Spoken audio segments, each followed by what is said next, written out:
Chapter 830. Xiao Xian could feel the power of the fire seed flowing within the mountain. However, just like humans, the totemic warriors who were not in battle usually did not display their powers. Similarly, this mountain was the same. Judging from its appearance, there was nothing special about this mountain other than the fact that there were no plants growing on it. "Do we sign the contract now?" Xiao Xian asked. "If you want, we can do it now. You've already seen the contract. If you don't object, we can sign it now," said Ji Fang. To keep Yanjiao in check, Ji Fang had offered very good terms. Everyone had to interact peacefully and not fight. They had to abide by each other's rules when they were in each other's territory. The time limit was 100 years. Royal City needed to expand and deal with internal and external matters. The same was true for Yanjiao. They needed time to develop. This was beneficial to both sides. 100 years sounded like a long time, but in reality, it was less than half the lifespan of many tribesmen. If Ji Fang could hold the throne for 100 years, it was not impossible for him to sit on the throne for 100 years. Moreover, even if Ji Fang was no longer around after 100 years, the contract would still be in effect. The successor would continue to abide by it. Just like the contract signed between the Black Bears and Royal City. It was still in effect. No matter who became the leader of the Black Bears, they would abide by the contract until it expired. Xiao Xian looked at Gigu and the others. Seeing that they had no objections, he nodded. "Then let's sign the contract now." Ji Fang passed a scroll made of animal skin to Xiao Xian and the others. After confirming that there were no mistakes, he took the scroll and walked to the mountain wall. He paced back and forth and stopped at a spot. Pointing at the wall, he said to Xiao Xian, "There's more space here. Let's sign it here." When Xiao Xian nodded, Ji Fang's expression turned solemn. He raised his right hand and with a shake, his palm split open. Blood flowed out. Before the blood dripped, Ji Fang had already pressed his bleeding palm against the mountain wall. At the same time, some veins appeared on his body. Xiao Xian had seen those veins on Ji Ju before. The fire seed of the Ji family radiated from Ji Fang. A ball of fire appeared on his palm. At the same time, Ji Fang began to recite the contents of the contract. With every word he recited, a portion of the totem pattern on his palm was completed. When the 1-meter-long totem pattern was completely formed, the content of the contract was almost finished. For a period of 100 years. As the last word was spoken, a ring of red light appeared around the Ji family's totem. It was the fire seed of the mountain. This circle of flames surrounded the totem mark left behind by Ji Fang. Ji Fang retracted his hand. The totem mark on the mountain wall was still there, and so was the circle of red flames. Taking 2 steps back, Ji Fang gestured for Xiao Xian to come forward. "You just need to leave your imprint at the side." Xiao Xian nodded. He walked forward and pressed his hand against the mountain wall, right beside the Ji family's totem mark. The moment Xiao Xian's hand touched the wall, the red flames around the Ji family's totem mark extended towards him. Xiao Xian closed his eyes. He could feel the flow of energy within the mountain and the fire seed in the heart of the mountain. Perhaps others would find the fire seed in the mountain unfamiliar. Even if it did not show any strong resistance, it would still give off a certain amount of pressure. The closer one was to it, the more uncomfortable the pressure would be. However, Xiao Xian was different. He did not feel the pressure from the mountain's fire seed. He felt that the fire seed inside was familiar, similar to the white flames inside his body. Other than that, the contract was a manifestation of the fire seed's power. Xiao Xian could feel every bit of energy flowing through his palm. Opening his eyes, a white flame appeared in Xiao Xian's eyes. The totem mark on his body spread rapidly. The power of the Yanjiao fire seed in his blood surged towards his palm. The aura of the Yanjiao fire seed spread outwards. Outside the palace. The gambling den had received news from a few aristocrats that Yanjiao was about to sign a contract with the royal city. Hence, the people gathered there did not leave. To prevent anyone from stealing from the gambling table, Boyi sent many people over. They surrounded the gambling table in 3 layers. Everyone looked around like they were guarding against thieves. Those who wanted to place their bets would place their bets through the only gap left. When they felt the movement of the fire seed from the palace, they knew that the contract had begun. "It's the aura of the Yanjiao fire seed," Abuli said. "Guess who's in charge of signing the contract on Yanjiao's side?" someone asked. "Do you even need to ask?" Everyone looked at the person who asked the question like he was an idiot. "Yes, do you even need to ask?" The person in charge of signing the contract on Yanjiao's side must be their first elder, Shao Xian. The entire royal city seemed to be shocked by this sudden change. Everyone around the gambling den stared nervously at the palace, carefully sensing the movement of the fire seed's power. Although they could not see what was going on, they could guess from the changes in the fire seed's power. In a house not far from the gambling house, Su Li and the dozens of Changles who had rushed over to watch the show were also paying attention to the happenings in the palace. At the same time, they were also keeping an eye on the gambling house. Watching a commotion was important. When necessary, they would still find some entertainment. They were the best at taking advantage of the chaos.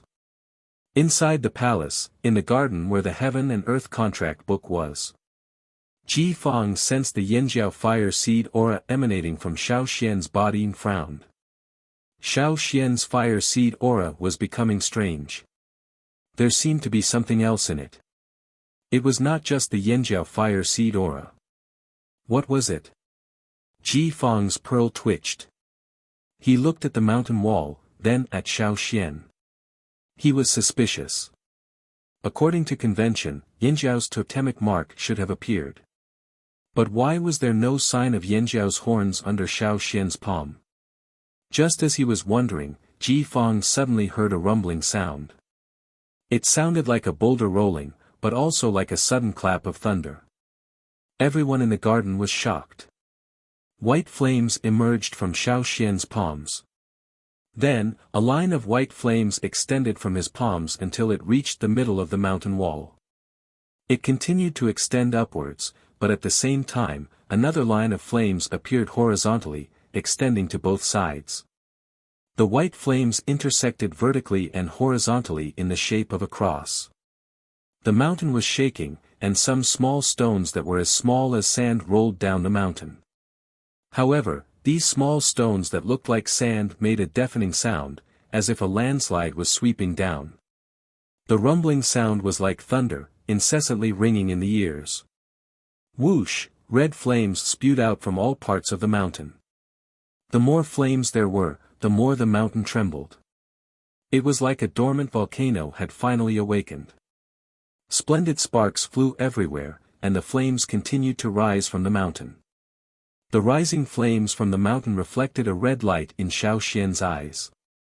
But it was like a grain of sand in the midst of the white flames. Gigu and the rest looked in that direction in shock. Was the signing of the contract so loud? If Ji Fang and the rest in the garden knew what they were thinking, they would be even more shocked. No, you're thinking too much. This was not the case when they signed the contract. In the past, no matter which tribe or organization they signed the contract with, even if there was a huge commotion when they left the seal, it would only be within a limited area. It would not be so intense. It gave people the feeling that everything was under the mountain's control. However, at this moment, the situation in front of him was more like a mountain that could not be controlled. Forget about control, Ji Fang even felt like the mountain was letting it go. Ji Fang's eyelids twitched. He felt like things were getting out of his control. The rumbling in the garden grew more intense. Strong winds blew, stirring up fine dust. The leaves of the flowers and plants were swept into the air by the wind. It was like a storm was coming. Seeing this situation, the Mu family's patriarch was so shocked that he sucked in a breath. However, he choked on the dust in the air due to the vibrations. Immediately, he coughed violently, as if he wanted to cough out the blood in his heart. The others ignored the coughing patriarch and stared blankly at the mountain in the middle of the garden. The elder from the Yi family was even more shocked. Wasn't it just signing a contract? How could this be? Outside the palace, the people who had been paying attention also heard the rumbling from the palace. If not for the bright sun and clear sky, they would have thought it was thunder. What? What happened? The timid person's teeth were chattering as he asked, his voice trembling. Some people quickly recovered and laughed at the others for making a fuss. It's normal. Signing a contract in the heaven and earth contract will naturally cause a huge commotion. There's no need to worry. Really? Many people were doubtful. They could not be blamed for being timid. The disaster back then had scared them to the point that they had developed a phobia. Hearing this sound and commotion made them feel uneasy. Of course it's true. The people who said there was no need to worry tried their best to maintain a calm expression and insisted on their views. They had to keep up the act even if they had to. Bo-yi repeatedly reminded his subordinates to pay attention to their surroundings so that no one could steal anything during the chaos. Abuli and the others looked at them curiously and sighed. So that's how signing a contract works. In a nearby house, Su Li stood up. His eyes flashed as he said to the Changle people, something's wrong. He loved to take advantage of the chaos to make a fortune. It was not that he was interested in the gemstones. He just wanted to see those people's helpless expressions when they lost their belongings and wanted to bite the Chonglis to death. Keep an eye on the gambling table. Once there's a chance, start. Before Su Li could finish, Wu He shook his head vehemently. I'm not doing it. If you want to do it, go ahead. I'm not participating. Chapter 831. Coward. This was how the others looked at Wu He. Some even looked at him with undisguised disdain. However, Wu He didn't care about their gazes. He still looked like a coward and wouldn't change his mind. As the chief, Su Lili should reprimand Wu He, who was unambitious. This was not in line with the Changle organization's excellent style. However, when he was about to speak, Su Lili remembered how Wu He and the others were captured by the flaming horns. From then on, they became messengers. After some thought, Su Li said, "Fine." He then looked around. Is there anyone else who thinks the same as Wu He? Another 4 people backed out. They were all people who often worked with the Changles. They were all people who were traumatized by the Yinjiao. Su Li didn't force them. In fact, he was traumatized as well. However, he didn't think it would be a problem if they just got involved. Just as everyone was about to make a move, something strange happened. Look, what's that? Is there something wrong with my eyes? Why do I see a purple light over there? I see it too. Yes, it's purple. Those who were paying attention to the palace realized that there was a faint purple light over there. At the center of the palace, in the garden where the Heaven and Earth contract book was kept. The red flames that were spewing out from the mountain were gradually tinged with purple. This purple color was increasing. At first, it was only on the periphery of the flames, but then it seeped in. Xiao Xian's hand was still on the mountain wall. However, the white lines of fire had gradually formed a large intersecting shaman pattern on the mountain wall. The lines of fire extended across the mountain wall without any obstruction. This pattern made up of white lines of fire almost covered the entire mountain wall. The mountain wall was 20 meters tall, so this shaman pattern was almost 20 meters tall. Ancestor Shaman Seal. The old man from the Yi family was shocked. More and more flames spewed out from the mountain. The red flames were quickly replaced by purple. Even the surrounding flames were turning purple at the same speed. Purple flames. What shocked the crowd even more was that, during the process of the formation of the white magical pattern, the markings left behind by the other clans after signing the contract were all moving. It wasn't the totem that moved, but the mountain itself. It was the mountain that moved all the places with the totem marks. His goal was to clear out more space for the shaman patterns. The people from Royal City who were watching all of this became even more silent, their eyes almost lifeless.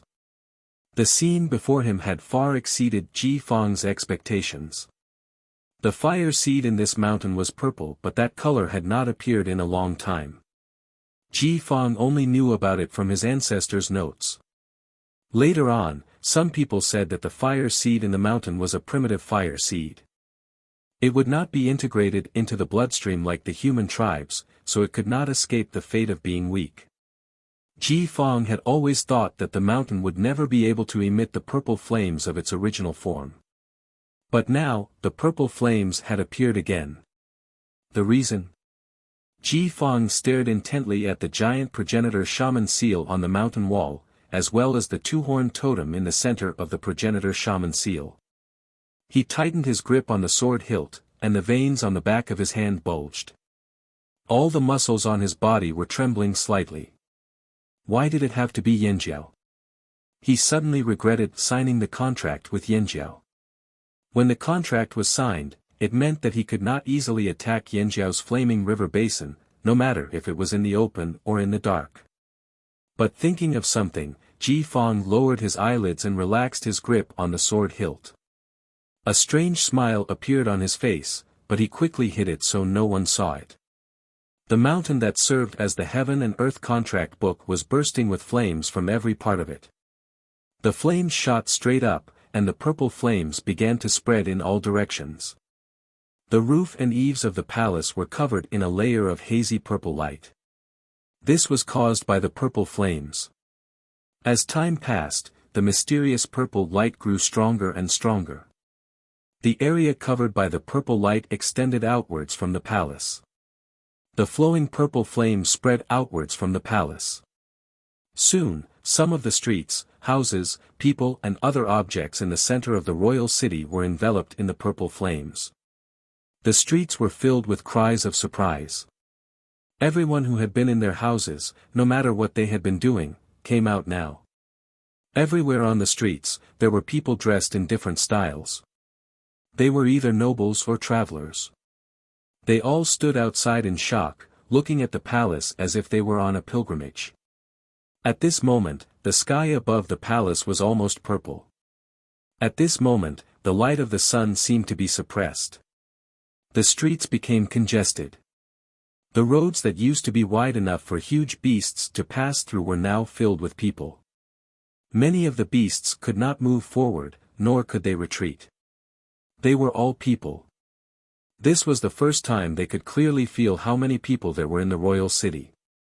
More importantly, the heaven and earth contract was a new level of mystery in their minds. They had only heard of it from their elders, or experienced it in the royal city. But this was the first time this had happened. Even the stories left behind by their elders did not mention it. The fire seed's aura emanated from the palace. It did not belong to any tribe, but it did not have the strong repulsion of an alien fire seed. Instead, it aroused people's admiration and respect for the fire seed. Those who still retained their tribal habits had the urge to kneel down and worship it. At the gambling den, the gamblers had already forgotten about their bet. Abuli and the rest also turned their attention to the palace, trying to guess what had happened there. Could it be that something had changed? Did they need reinforcements? Should they call for reinforcements and rush in?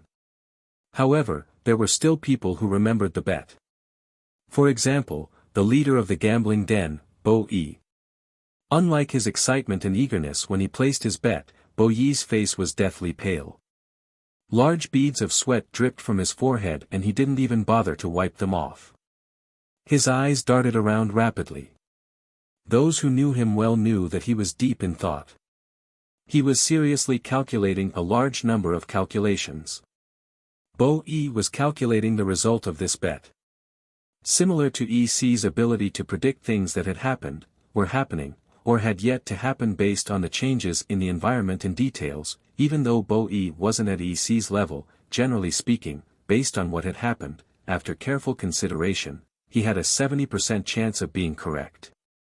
However, every time Bo Yi calculated, the conclusion he came up with sent chills down his spine. The first time the purple light appeared, he calculated that there was a 30% chance that Abuli would win.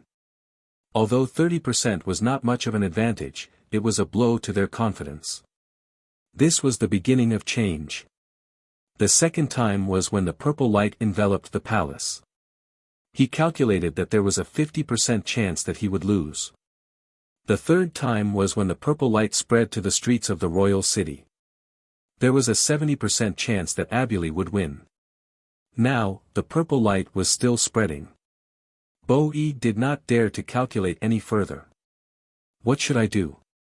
Bo Yi looked at the mountain of items on the table. Luckily, it was only 1-5. If it was 110, or 1-100, how could he survive? That's not right. 1-5 is not a small amount. If he really lost everything in the gambling den. I can't take it lying down. Bo Yi swallowed his saliva and pulled the person beside him back to reality. He lowered his voice and whispered a few words. That person's expression changed, but he quickly recovered.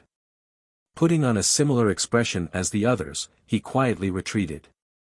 Every few steps he took, he would pause for a moment. His lips moved quickly, passing the words to the people there in a way that others couldn't hear. Then, he continued to retreat to the next place. After that, the people in the gambling house who received the news began to move. There was no need for unnecessary eye contact as they had already begun to cooperate. Some were responsible for blocking the view, some were loudly speculating about the current situation to divert the attention of the people around them, and some were quietly moving the money on the gambling table. Bo Yi had his eyes on the items the tribesmen had placed down at the beginning. For example, those bags of crystals. They probably didn't count how many there were in there, right? He wanted to use this opportunity to move some of the items out. If he was forced to pay up, he would at least have to pay less. He also thought about taking all the items and running away. But if he did that, his gambling den would be ruined and he would not be able to stay in the royal city any longer. Just as he was thinking about what to use to trick these tribesmen, Bo Yi heard a loud shout. Someone's stealing from the table. Bo Yi almost vomited blood. Which bastard shouted that? He looked towards the direction of the shout but could only see the crowd. He could not find the person who had just shouted. However, the shout also alerted the people who had been looking at the palace. Stealing. Who's stealing? Kill them. The gamblers stared at the table. It's the gambling den, I saw it. Someone in the crowd said.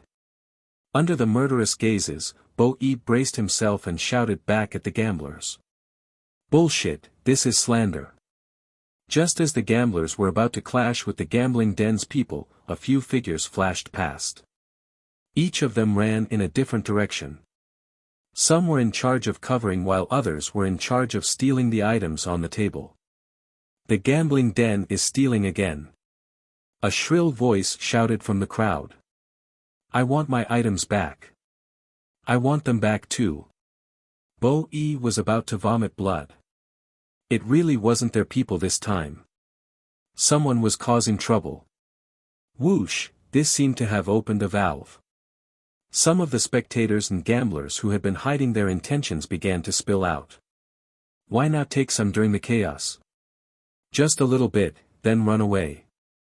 The items that Abuli and the others took out made many people greedy for them. Faced with the crazy crowd, the gambling den's people guarding the tables could not hold them off. If this was in the past, they would be able to hold off the gamblers' attacks. But today, there were too many people coming out of the palace. With the addition of the surrounding gamblers, they could not hold them off. Plus, there were people who were skillfully breaking through the gambling den's defensive perimeter. Boss! We can't hold them off. The veins on Bo Yi's forehead were bulging. He took a few deep breaths and was about to say something when a tiger-like roar came from the crowd. Roar, a warrior from the water tiger tribe, had tiger-like stripes all over his body. He opened his mouth 3 times bigger and let out a roar that caused visible ripples in the air. Qing Yi from the drumming tribe also had crocodile totemic tattoos on his body. He was no longer as gentle as before. Now, he was like a cold predator. A low rumbling sound came from his throat. You and the others from the Pu tribe had brightly painted eyelids. Their frog-like croaks were not obvious in the crowd. But from the wooden spikes that came out of their fingers, it was clear that they were about to make their move. Those who took our things, don't let a single one of them go. When Abuli saw that the large crystal that he had bet on the gambling table had disappeared, he jumped up in anger. Then, his 2 large feet stomped on the ground quickly. Those who were not familiar with the drumming tribe would think that he was hopping mad. But those who were familiar with the drumming tribe knew that those big feet had their uses. On another street in the royal city, Sumya tribesmen were squinting their eyes, trying their best to see their surroundings. Suddenly, their bodies froze and they fell to the ground at the same time. The people around saw the short and fat guys lying on the ground and thought that they were going to dig a hole. Just as they were about to say something, the short and fat guys got up and called out to their companions, "Someone's stealing our things at the gambling den." When the others heard that, they picked up their weapons and ran towards the gambling den. The people around them started talking. They heard what the short and fat guys said. Although they couldn't pronounce it correctly, they still understood the gist of it. Gambling den. There's only one gambling den in the royal city. The few of them looked at each other, eager to watch the show. Let's go take a look. Chapter 832. More and more people from the royal city rushed to the street where the gambling house was located. Although many people knew about the gambling house, not everyone had the time and interest to gamble. But now that they heard about the disturbance, many people were interested. After all, there were people from another continent involved in this incident. They were curious. The gambling house was already in chaos. Totemic power exploded one after another. Various patterns appeared. Roars and screams, the sound of fists and swords clashing, and the sound of broken objects all mixed together. The totemic power of the drumming tribe members rose rapidly, and their bodies underwent obvious changes. The 30 or so people who came here together rushed towards the people holding the water moonstones. Others might have made a mistake, but the people of the drumming tribe wouldn't. They had an innate ability to sense the water moonstones. As long as it was nearby, they could sense it. Although there were water moonstones in the royal city, there weren't many of them. Even if there were, the people of the royal city wouldn't take them out and hide them. When it came to betting, other than the drumming tribe, no one else would bet on water moonstones. So, those who had water moonstones near the gambling house must have stolen them from the gambling table. They didn't need to be polite to those who took advantage of the chaos to steal. Wei, the vice leader of the Yanjiao hunting team, and the hunting team leaders, Mai and Cheng, also brought people to the gambling house. When Xiao Xian, Gigu, Ao, Ta and other team leaders weren't around, they were the ones who led the team. They rushed over immediately after receiving the news, along with people from other tribes in the team. If only one tribe received the news, it wouldn't be a big deal. Maybe someone got into a conflict somewhere and asked for help. But suddenly, all the tribes asked for help at the same time. This was a serious matter. At first, they thought that the royal city really wanted to kill them. They only found out the whole story on the way here. Looking at the chaotic battlefield, the leaders looked at each other and rushed to the battlefield at the same time. They didn't shout, "Stop, we can talk slowly," or "Everyone calm down." They didn't even think about whether they could win this fight on the busiest street in the royal city. If he was robbed, bullied, or beaten, what should he do? As long as there was a shred of Yanjiao blood left in them, there was only one choice. A direct confrontation. Wei, Mai, and Cheng rushed into the most intense battle and faced the people from the gambling house. Mai tilted his head to avoid the incoming fist. He reached out to grab the man without even looking and flung him to the side. The Yinjiao man's strength directly flung the man into the room on the second floor of the casino. He crashed through the wooden window and fell into the room. When the soldiers who had just arrived at Yanjiao saw that Wei and the others had already rushed in, they did not hesitate to rush in. The other tribesmen from the Flaming River Valley who heard the news rushed over. When they saw that the Yanjiao had already started fighting, they didn't hesitate. Attack! In battle mode, the Flaming Horn tribesmen's bones were hard and their explosive power was strong. With the advantage of their physique, they charged forward and pushed away the people they didn't know in front of them. They were not on the Flaming River tribe's side anyway, so they didn't show any mercy when they charged forward. Those who were hit by the Yanjiao tribesmen were sent flying along with their swords. At the same time, the sound of bones breaking could be heard. Other than the Yanjiao tribesmen, the other tribesmen from the Flaming River Valley had all followed the Yanjiao into the forest to hunt, so they were also a little ferocious. Therefore, when they exploded and there were more people, the atmosphere was different. The spectators in the royal city were all stunned. Their impression of the tribesmen on the other side of the sea changed. Ferocious. All of them were ferocious. They were really ferocious. It was as if they were fierce beasts in the forest whose prey had been snatched away. In just a short span of time, the bustling street in the royal city had become a battlefield. As more and more people joined in, the scale of the battle continued to expand. The people who were sent flying crashed into the houses on both sides of the street. There were holes in the walls, and the people who fell into the houses broke the tables, chairs, and shelves inside. The shops on both sides of the battlefield suffered, but the shop owners were not in a hurry. Those who didn't want to be involved in the battle started calculating the compensation. When this battle was over, they would pay a visit to the organizations that destroyed their shops. They even hoped that there were many tribesmen who fell in.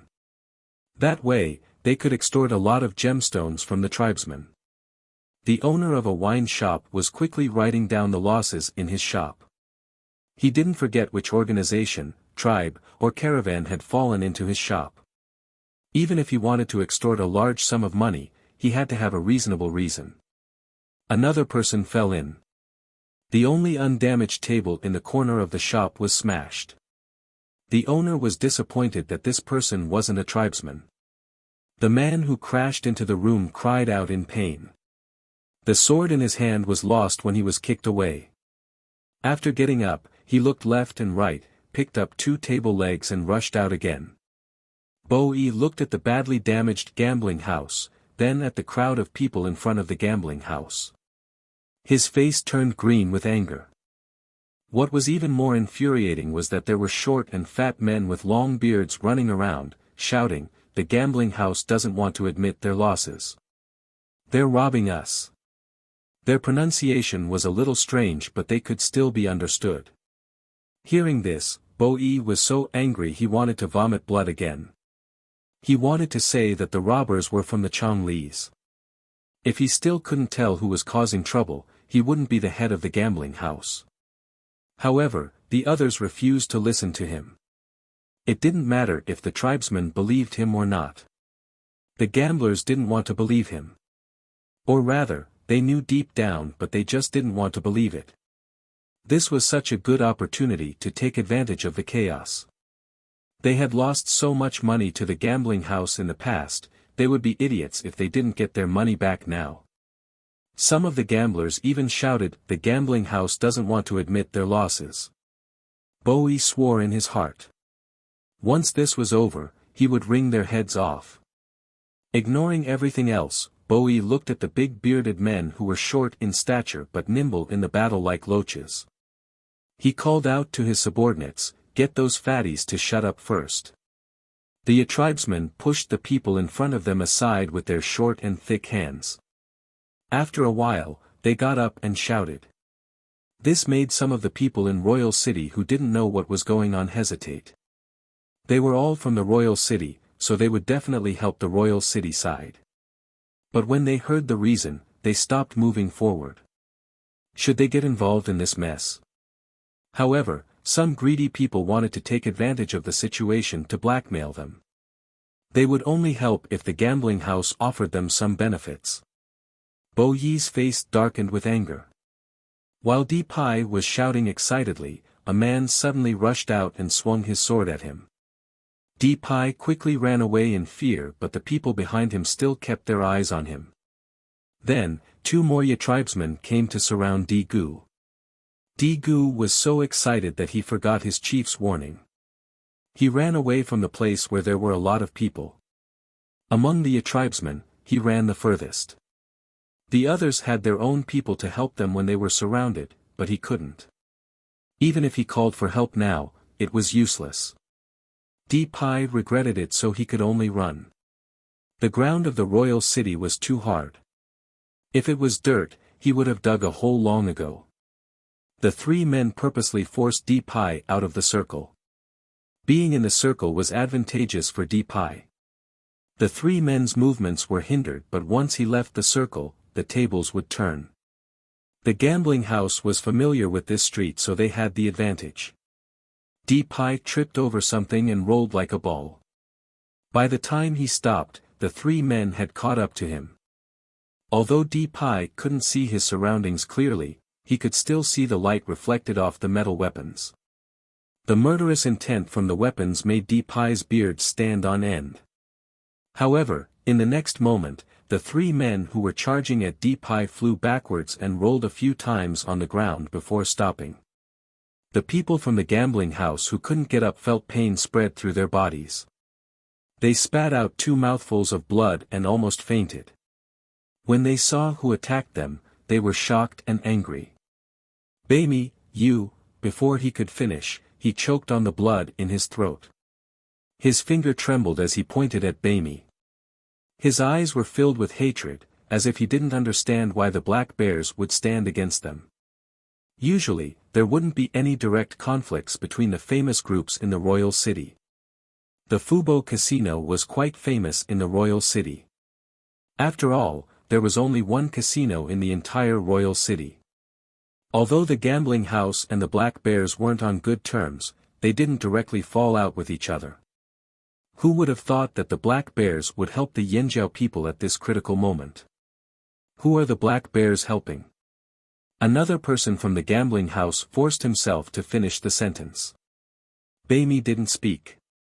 Instead, it was Mauda who walked forward with his bare paw. He'd used this paw to slap the man. He snickered. Do you even need to ask? Thanks. Knowing that he was saved, Di Pai was excited. He got up and prepared to run towards the Yanjiao people. After a few steps, he turned back and narrowed his eyes at Beimi and the others. His beard twitched. You're not from the Flaming River.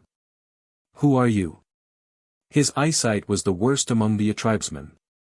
Even though he was close, he couldn't see their faces clearly.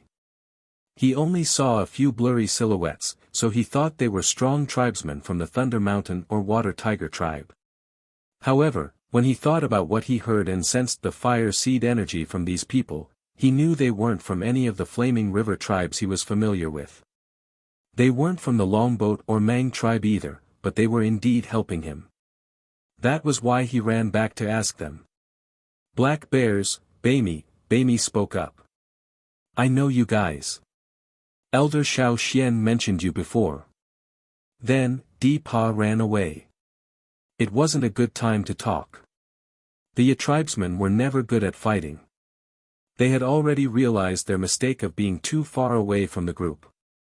Di Pai decided to run to a place with his own people as soon as possible. If he was hunted down, he could find help. The black bears were helping him, but in comparison, Di Pai felt that his own people were more trustworthy. The other King City's people were stunned when they saw Beimi take action and bring other black bears people over. The smarter ones started to think of the reason. Especially the people from the trading party. They knew Beimi and the others well. Even if Beimi knew the Yanjiao people, he wouldn't help them so decisively. Merchants valued profit. If there wasn't enough profit to motivate them, they wouldn't do something like this. The people from the trading party always thought about profit. But then they thought, that's right. Yanjiao was going to sign a peace treaty with Royal City. This way, the trading party would definitely benefit greatly. They heard that there were a lot of gemstones on the other side of the sea.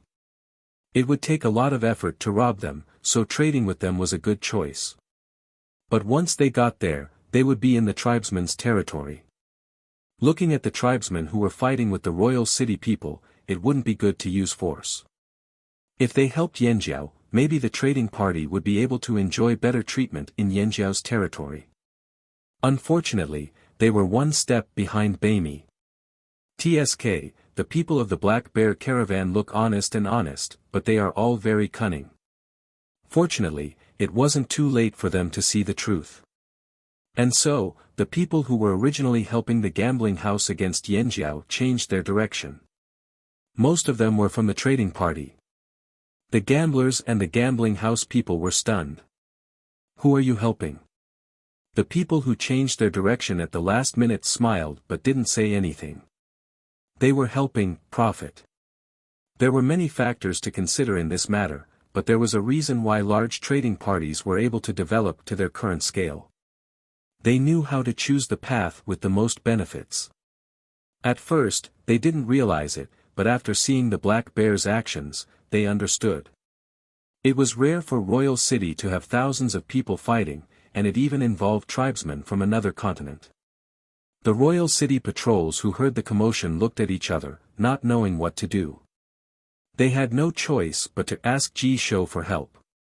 At the same time, the Changle people who started this mess were gathered in one corner, gloating over the situation. One of them threw a crystal as thick as an arm into the air, showing off the spoils of war. He didn't forget to poke at Wu He, who was huddled in a corner, not saying a word. Wu He ignored the sarcastic remarks and yawned. Just as he was about to tell Su Li that he was going back to sleep and that he wouldn't be joining the celebration party, he took 2 steps towards the door and his face turned pale. It was as if his entire body was frozen stiff. Su Li, who was sitting at the head of the table, no longer had that smug smile on his face. It was replaced with a serious expression, and there was a deep sense of fear in his eyes. The laughing crowd followed their gaze. It was the door. The person closest to the door pushed it open, then quickly retreated. After taking a few steps back, he looked at the open door and saw the person standing there silently. There was no breathing, no heartbeat. When the person outside the door stood there silently, he didn't seem to exist at all. No one knew how long he had been there. Wu He's voice trembled. Gan Xie. Chapter 833. Wu He's first fear was Xiao Xian. His second fear wasn't Chief Su Li, but Gan Xie. Wu He's teeth chattered as he looked at Gan Xie blocking the door. When he was released by the Yanjiao on the other side of the continent, he didn't dare to do anything in Yanjiao territory for a long time, but he still observed them. Because of that, Wu He wanted to know more about the Yanjiao tribe. The more he observed, the more he realized that there were many special things in the Yanjiao tribe. For example, the wolf with 3 eyes. He heard that it used to be an ordinary beast that wasn't even considered a fearsome beast. Another example was the giant mountain eagle. It was said to have been raised since it was young. Other than the Hui tribe, it was the only giant mountain eagle raised by the tribesmen. Wu He knew very well how difficult it was to deal with the giant mountain eagles. There was also the bird-like creature and many other strange things. However, none of these were enough to make Wu He so wary. Wu He had the urge to run when he saw Gan Xie standing 5 steps away from him. However, he felt that some things should be cleared up. After all, he didn't participate in this incident. Just as Wu He was about to defend himself, Gan Xie slowly raised his hand. There was a ground ice stone in his hand. It was one that the Changlis had missed when they were trying to steal it. They were in a hurry to leave, so they didn't go back and pick it up. Sizzle, The ground ice stone crumbled into dust in Ganxie's hand. The atmosphere in the room stagnated, especially for the person who was also playing with the ground ice stone. Although the stone wasn't too hard, it wasn't so easy to crush it. Furthermore, without the use of any tools, he could easily do this with his fingers. Ganxie's fingers didn't change at all. There wasn't even a mark. Su Li's expression darkened. He stared at Ganxie cautiously. He felt a sense of danger. When he met Ganxie's red eyes, his hair stood on end.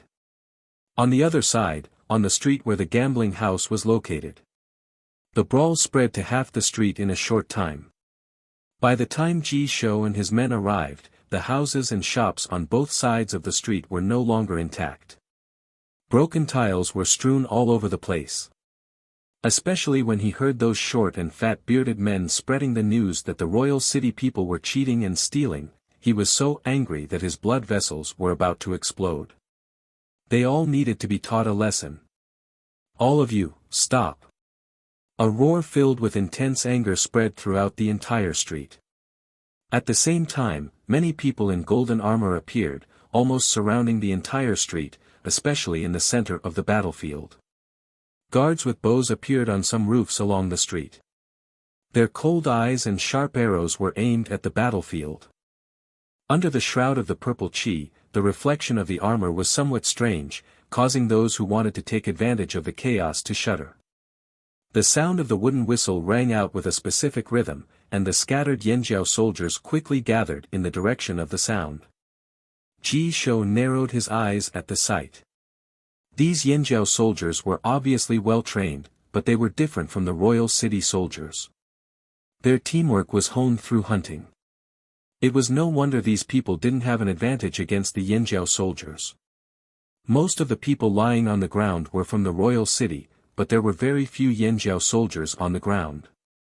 The few that were on the ground were taken away when the Yanjiao soldiers closed the battlefield. There should still be people nearby taking care of the injured. When Ji Shou and the guards appeared, Wei blew the whistle for them to stop and gather. He had no doubt that if he ignored them, the Wang Qingjun would shoot. They didn't want to clash head-on with the guards in King City's territory. There was no benefit to it. The other Flaming River tribes followed the Yanjiao's lead. When they saw the Yanjiao soldiers stop, they did the same. The tribesmen stopped making a ruckus and quickly hid behind the Yanjiao soldiers, hiding their short, fat bodies. They preferred dark places where there was no light at all. It was dangerous to be exposed to Yangguang. It wasn't just the Yanjiao people. When the other royal city people saw Ji Shou, they immediately stopped and wanted to run. But the guards had already surrounded them. If they ran, the guards would mercilessly turn them into porcupines. Seeing the chaos on the street stop, Ji Shou's unhappiness subsided. At least he still had his authority. These people were still afraid of him and the guards. But in the next moment, Ji Shou heard a loud bang. The ground shook. The sound didn't come from this street, but from a distance. But it happened after he shouted for them to stop. It was like a provocation. The people on the street saw Ji Shou's face darken. The veins on his forehead bulged and he looked like he wanted to eat someone. This made the royal city people, especially the gamblers, even more uneasy. They didn't dare to look directly at Ji Shou, only watching his movements from the corners of their eyes. Ji Shou tilted his head slightly. Without a word, the small group behind him quickly left, heading towards the source of the commotion. The happiest people were the people at the gambling house. They had suffered a great loss this time, losing both their people and their money. General. A junior manager of the gambling house ran over to Ji Shou as if he had seen his savior. General. Some of the Flaming River tribesmen didn't know what a general was, but he seemed powerful. General, help. Before the manager of the gambling den could finish, he felt a gust of wind. The next moment, he felt a piercing pain in his abdomen. He spat out a mouthful of blood as the strong force sent him flying backward. The people on the street all shuddered, as if the kick just now had landed on their bodies, and they felt as if they had experienced it themselves. The muscles on Bo Yi's face twitched. His anger was quickly suppressed when Ji Zhou looked over. He stopped himself from taking a step forward. Ji Zhou didn't even look at the person who was kicked out, as if he was just a piece of trash. His eyes were cold and his murderous aura exploded from his body. The people on the street, especially those from Yanjiao, tensed up and looked at Ji Zhou cautiously. Wei, Mai and the others' eyelids twitched. This person was much stronger than the people at the gambling house. He also seemed to have a murderous aura, like a hunter. However, Yanjiao's hunters were trained to hunt fearsome beasts. This person's targets were probably humans. There were many strong people in the royal city, such as this person. Ji Zhou's kick was covered in murderous aura. The person from the gambling house didn't scream, but it sounded like an inaudible wail echoed in everyone's ears. Ji Zhou didn't draw his sword, but he didn't seem any less dangerous. He looked around coldly and slowly walked forward. He didn't move quickly and didn't look imposing, but those in the royal city who knew Ji Zhou didn't underestimate him. Even the black bears were nervous. Ji Zhou walked casually on the messy street, the wood under his feet cracking under his feet. With every step he took, the people from the royal city took a step back in unison, their eyes filled with fear. Wei and the others didn't retreat.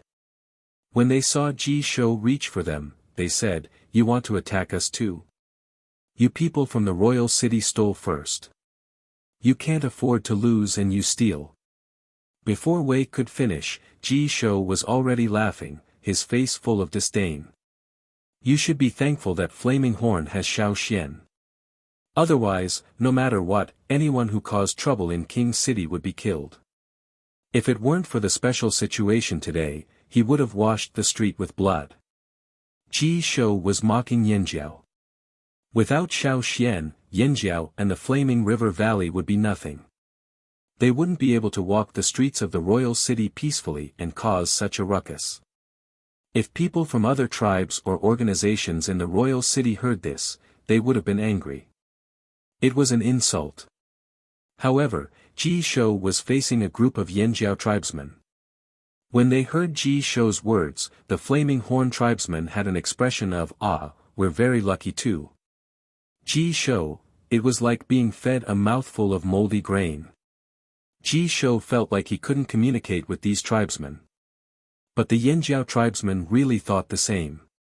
They didn't think there was anything to be angry about.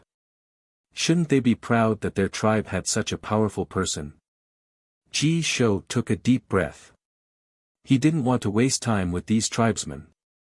He swept his gaze across the people on the street and said coldly, "Put down what you shouldn't have or I'll kill you." Thud. Slap. They'd planned to leave after getting some money, but now they threw it away like it was a hot rock. Compared to the benefits before them, their lives were more important. Some of them still held on to the hope that Ji Zhou would not be able to find them. However, they were bumped into by their companions, whose eyes warned them not to throw their lives away for such trivial things. Ji Zhou usually didn't care about small fights in the city, but once he did, it would be cruel. It was not an exaggeration to call it a bloodbath. He might even take his anger out on them. They didn't want to be implicated. Ji Zhou stood there indifferently, as if he didn't know the people in the crowd were struggling. A group of guards quickly walked down the street, picking up the things thrown away and gathering them together. "Look, what's missing," said Ji Zhou. The tribesmen who'd placed their bets looked at Wei and Mai. With their agreement, they started searching for their own things. They didn't take anything randomly. They didn't care about the other gamblers in the royal city. There was no need to steal. They just needed to get their own. "Where's my crystal?" Abuli shouted, dissatisfied. After hearing that Xiao Xian was called crystal, Abuli changed his tone. Many people had seen Abuli's crystal before. It couldn't be faked. Everyone turned to look at the people in the gambling house. "We didn't take it." Bo Yi panted heavily. He had to be the scapegoat. Here. An emotionless voice sounded. At the same time, the crystal as thick as an arm was thrown at Abuli. Abuli caught the crystal and looked at Ganxie happily. Ganxie, you found it for me? Thank you. Ganxie's clothes were torn in many places. The most obvious were the knives and arrows that pierced through his body. Seeing Ganxie like this, the Yinjiao people weren't too surprised. When they fought on the streets, they had to protect their own lives. But Ganxie was different. He fought with his life on the line. They had seen this many times. Ah! Ganxie, you've been stabbed. Abuli shouted. Quick, quick, quick. The people from King City thought that this big-footed tycoon was going to call for a witch doctor. Abuli threw the crystal in his hand to the person beside him, then grabbed the handle of the dagger that was exposed on Ganxie's body and pulled it out. He pulled it out, the streets fell silent again. Hey, there's another arrow. He pulled it out again. There was no blood, no flesh and blood. There wasn't even a cry of pain. No, it was more accurate to say that Ganxie, who had been hit countless times, didn't make a sound. His expression didn't even change.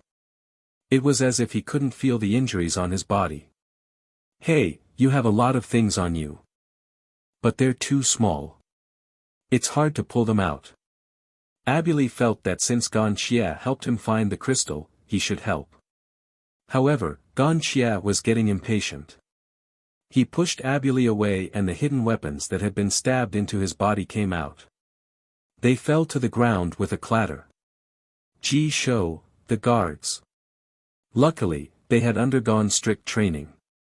Otherwise, if their hands trembled, the arrows on their bows would have been shot. If they shot by mistake, they would be killed by Ji Shou. The royal city people gulped. They looked at Ganxie as if he was a monster. Thus, Ganxie gained another nickname in the royal city people's hearts, Undying Ganxie. Ji Shou's face twitched as he watched Ganxie expel the hidden weapons from his body without a single drop of blood. One of the guards hurried over and whispered something into Ji Shou's ear. They were the people who had been sent to check on the explosion. Hearing the report, Ji Shou's pupils constricted. His expression changed.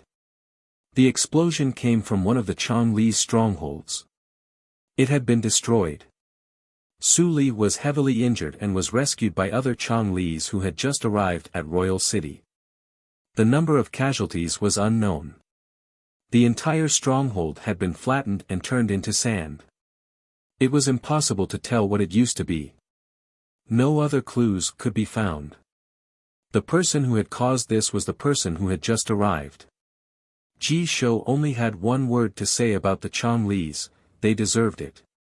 However, there was indeed a dangerous person in Yanjiao's group. Ganxie. Other than Yanjiao's Xiao Xian, Ji Shou made a mental note of the second dangerous person. Whoosh! Shouts came from other parts of the royal city. However, it wasn't because someone was causing trouble.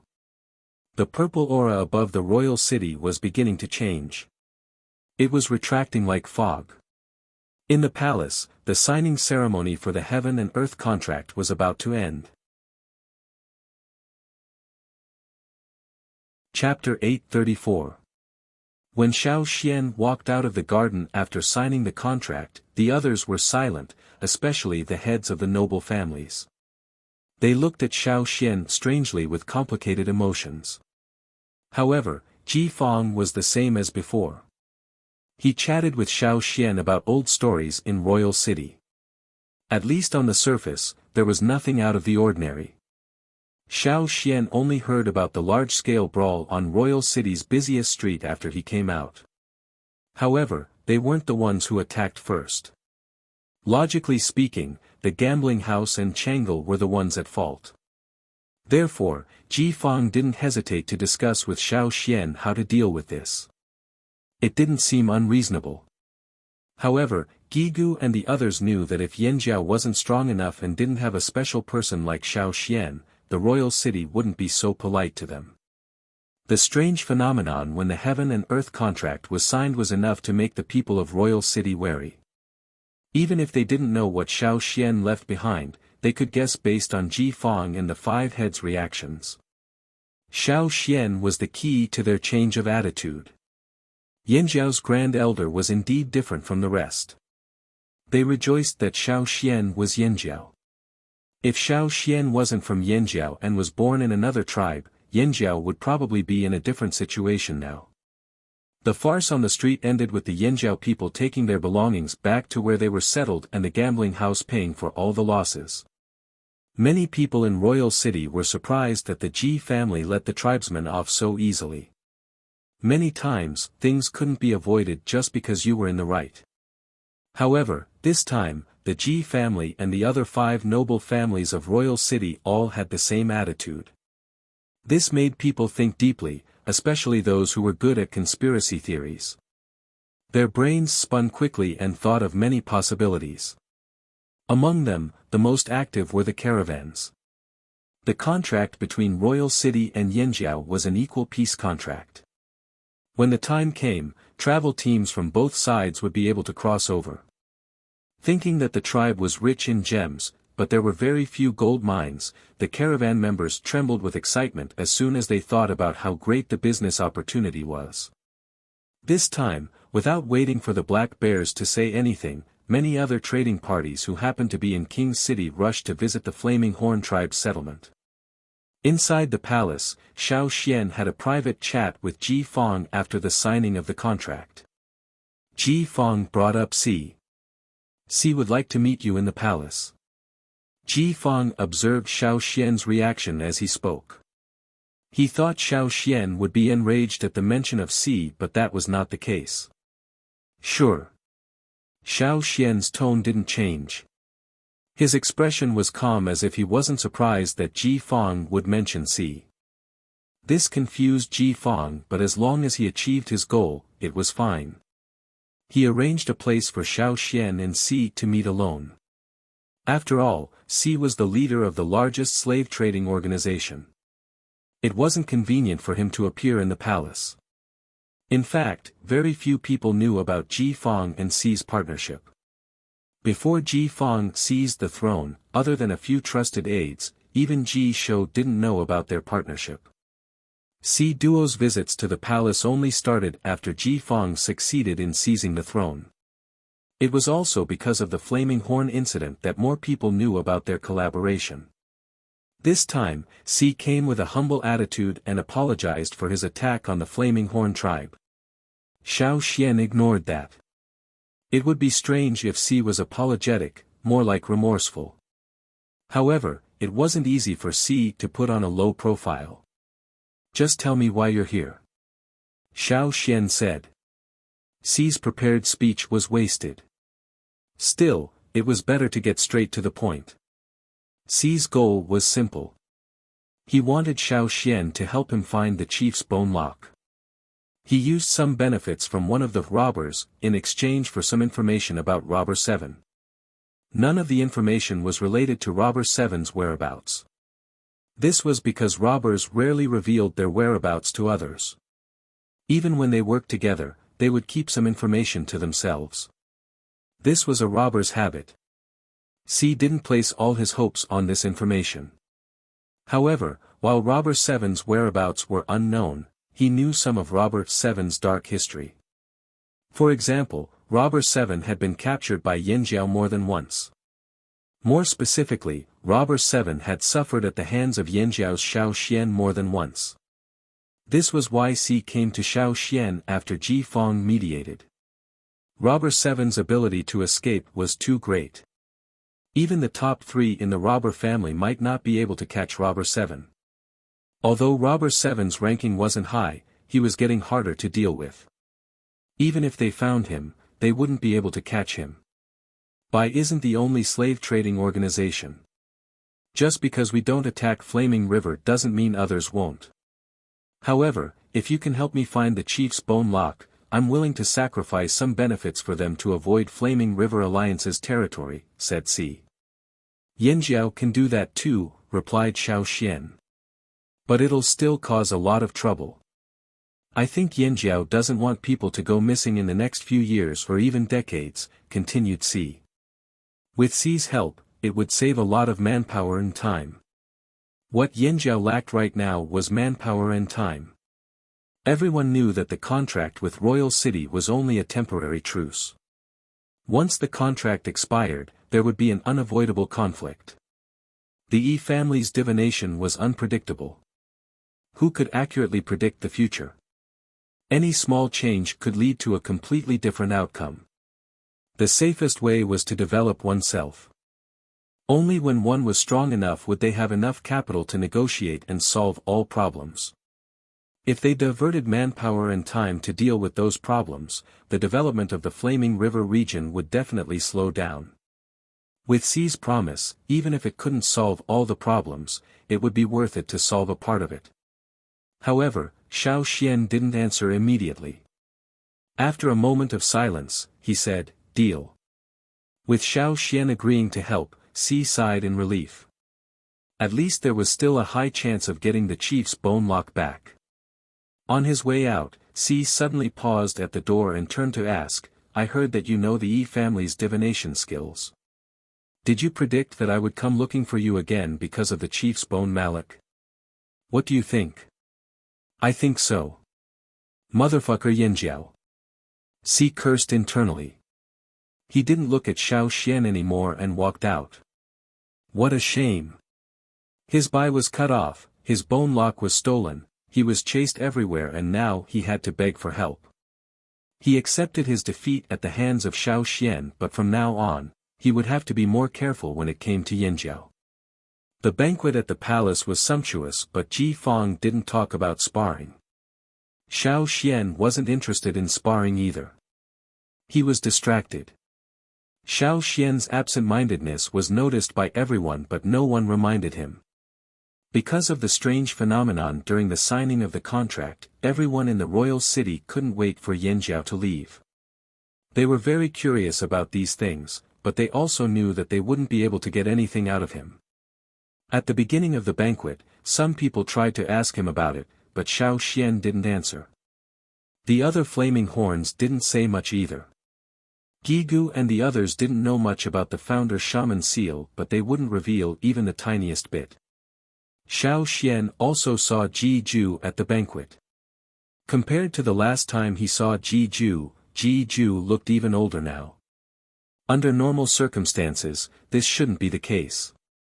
The Ji family had a long lifespan and Ji Ju had the medicinal crops from the farm and the 1,000-grain gold.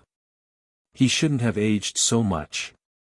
But considering what had happened in the past few years, it was understandable that Ji Ju had become like this. The past few years hadn't been peaceful.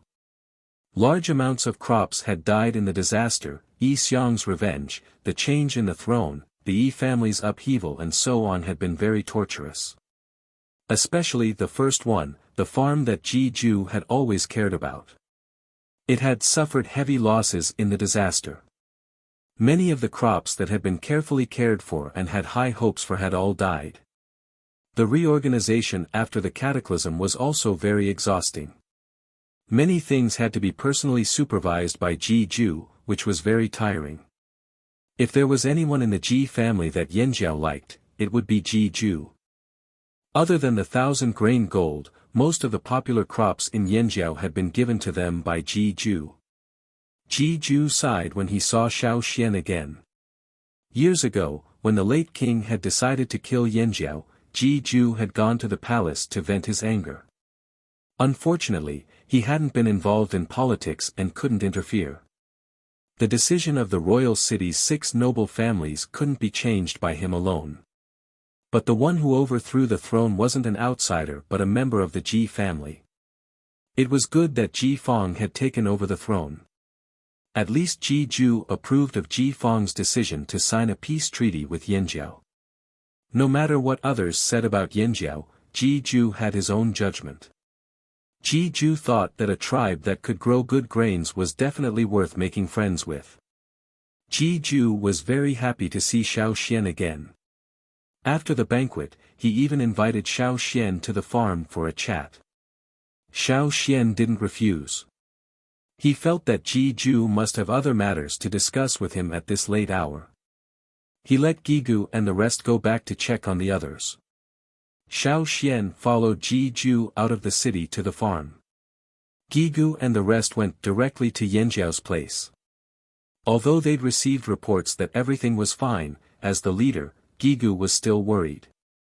After all, this was royal city territory. He had to see for himself. Also, Xiao Xian had whispered to him about his decision before leaving. Gigu was also concerned. Things didn't look good. Xiao Xian followed Ji-ju to the farm. Ji-ju couldn't wait to ask if the seeds he'd given him had been planted and how they were growing. When he heard that the seeds were growing well and that the field had expanded, the 1,000-grain gold situation was under control, Ji-ju smiled from the bottom of his heart. He stuffed more seeds into Xiao Xian's hands and told him what kind of crops they were and what to pay attention to when planting them. He told Xiao Xian everything. After Xiao Xian noted it down, Ji-ju paused and said, "Actually, there's another reason I called you here tonight. An old friend wants to see you but he can't move around." Chapter 835. Ji-ju told Xiao Xian about this person's background. It was up to Xiao Xian to decide whether to meet him or not. Ji-ju's old friend was a member of the Yi family. His name was Yi Jie and he was Yi Zong's grandfather. After the Yi family's incident, Yi Jie was seriously injured in the internal conflict and was brought over by Ji-ju to recuperate. Otherwise, Yi Jie would have died if he had stayed in the Yi family. After bringing Xiao Xian to a corner, Ji-ju opened the door and saw an old man with white hair lying on a bed. He did not look well and his body was weak. His breathing was weak. Seeing Xiao Xian come over, Yi Jie sat up with difficulty. Just the act of sitting up took a lot of energy. Xiao Xian looked at Yi Jie's expression. He did not see any hatred in his eyes, only curiosity. As if he saw Xiao Xian's confusion, Yi Jie forced a smile. His body was injured from the internal conflict and his smile was ugly. Moreover, facing Xiao Xian, Yi Jie's emotions were already complicated and his expression was even more strange. Yi Zong had died in Yanjiao. Xiao Xian had played a part in Yi Qi's death. However, the main reason was that Yi Xiang and the Yi family were not as powerful. If not for Xiao Xian, more members of the Yi family would have died at Yi Xiang's hands.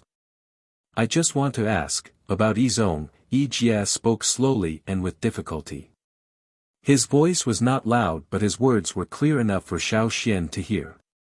Xiao Xian had come over because of Ji-ju. Yi Jie had helped Ji-ju many times, especially when it came to finding crops. Yi Jie had helped Ji-ju a lot and had a good relationship with Ji-ju. However, Xiao Xian did not expect Yi Jie to mention Yi Zong so calmly. Although surprised, Xiao Xian still told him about Yi Zong's situation at that time, starting from when Yi Zong agreed to go to Yanjiao as a captive, and then the deal with Yi Zong. Yi Zong could be considered to have committed suicide. He could have survived, but he chose such a method. Yi Jie listened to Xiao Xian's story with his eyes closed, hiding all his emotions. When Xiao Xian finished, he opened his eyes again. His eyes had calmed down. Slowly taking a few deep breaths, Yi Jie said, "Did you do any divination when you came to the royal city?" Xiao Xian looked at him in surprise but did not deny it. "Yes."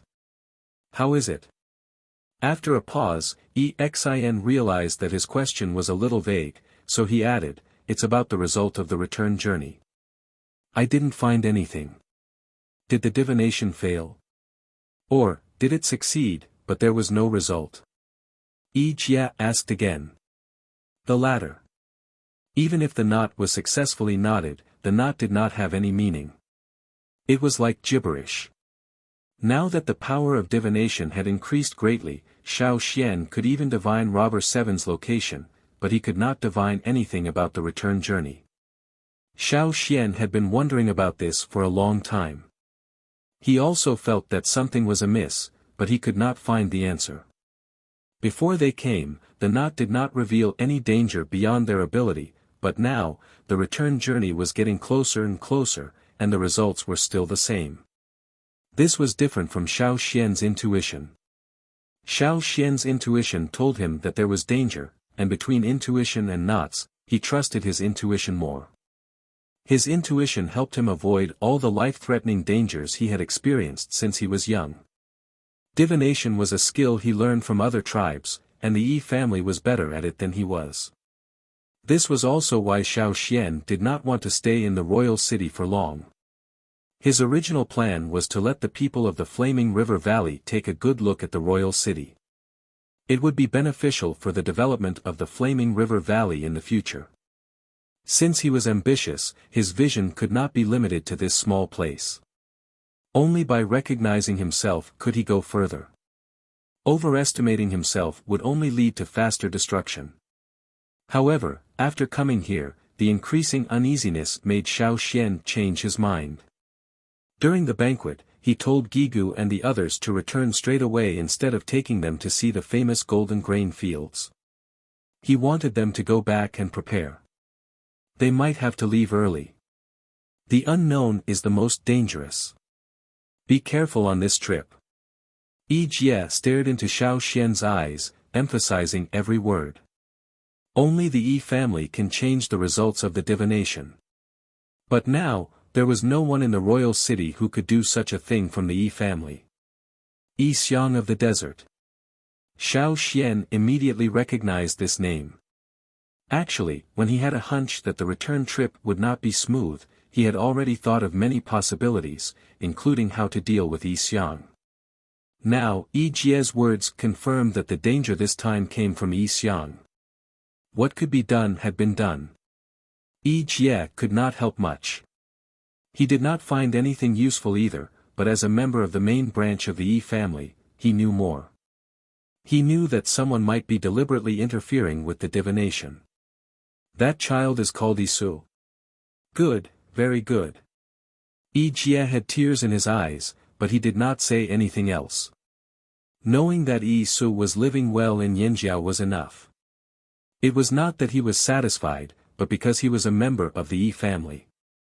Even if he could not perform a divination now, he could deduce more based on Xiao Xian's words. Without asking, he could deduce Isu's current situation. Thus, the purpose of this meeting would be accomplished. Xiao Xian knew that Yi Jie had said everything he wanted to say to him, mainly because of Isu. Xiao Xian did not stay long. He planned to return to Yanjiao that very night to check on the situation. Ji Ju did not force him. He sent someone to escort him into the city. The city gates were already closed. Without Ji Ju's escort, Xiao Xian might not be able to enter easily. After Xiao Xian left, Ji Ju thought for a moment, then asked Yi Jie, "You really don't mind Yizong's death?" Ji Ju knew how much Yi Jie cared about Yizong. In fact, the Yi family did not care as much about blood ties as other tribes. Among the many grandchildren, Yizong was valued by Yi Jie because of Yizong's talent.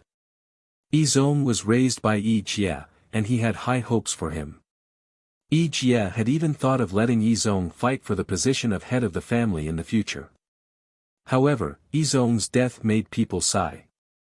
It also made some of the younger members of the Yi family secretly happy. They had one less competitor. The person who had always been above them had finally kicked the bucket. Very few people knew that Yizong had taken his son out of the family and placed him in Yanjiao. Yi Jie only found out about Yizong's arrangement later.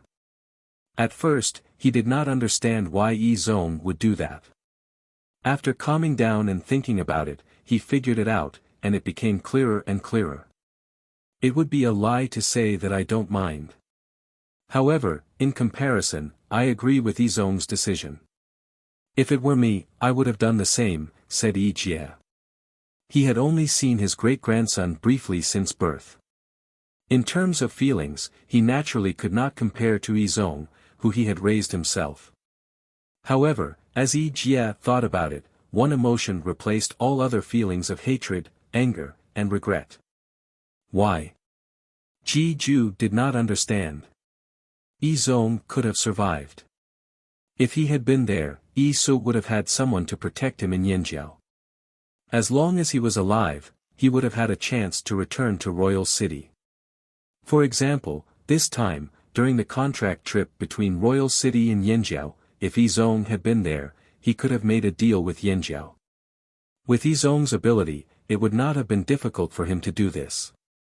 "You don't understand," said Yi Jie softly. Yi Jie whispered, "I heard that when the flaming horns raise beasts, they look for beasts that are separated from their tribe. They don't have a mother. The earlier they leave the tribe, the better. That way, the tribe will trust them and get closer to them." This analogy. Ji Ju thought to himself. Who would compare their great-grandson to an animal? Yi Jie did not think much of it.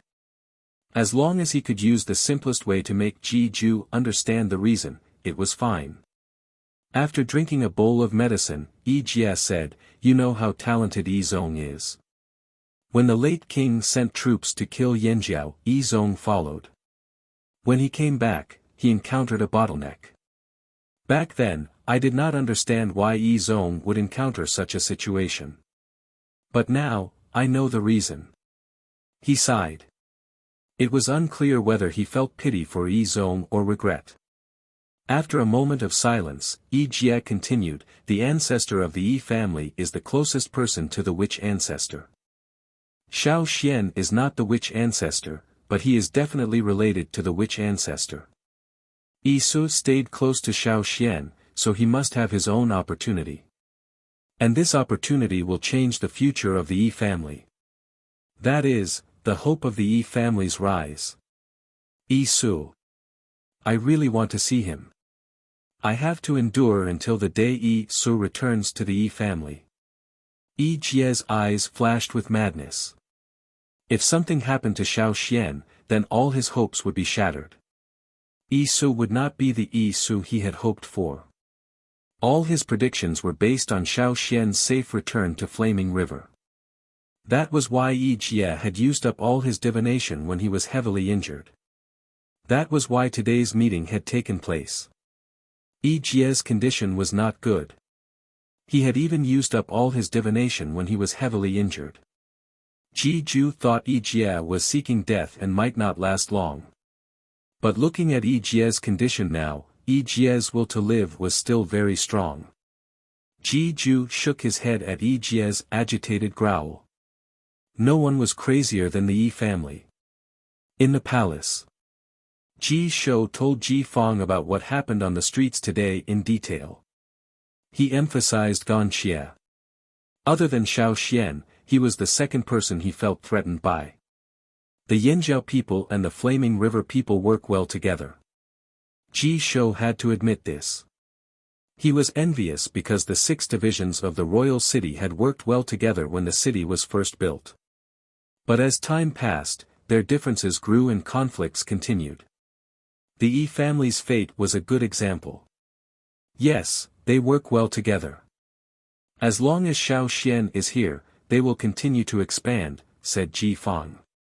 Why does Xiao Xian have to exist? Ji Shou was depressed.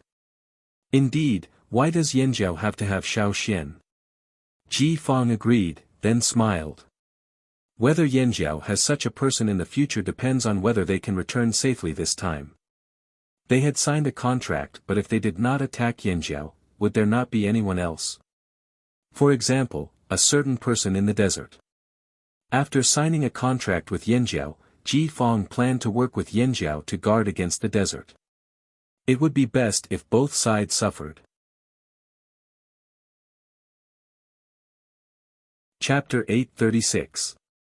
Yanjiao stayed in the royal city for 3 days. Even though Xiao Xian wanted to leave as soon as possible, the team still needed time to rest. If they didn't travel in good condition, they might be delayed and suffer more losses. However, they didn't slack off during these 3 days. They went shopping and received guests. More and more caravans came over to curry favor. For now, Yanjiao only signed an agreement with the Black Bear caravan. This agreement involved the Flaming River tribe, the Longboat tribe, and the Black Bear caravan. It was beneficial to all three parties. As for the other caravans, Yanjiao didn't know much about them. They would have to wait and see how these caravans perform. Yanjiao's trip to the royal city also meant that the sea route was officially opened. In the future, more and more caravans would use the sea route to travel to the other side. Other than the chaos on the streets that day, many people in the royal city welcomed the tribesmen from the Flaming River tribe. This was because the tribesmen had a lot of good goods.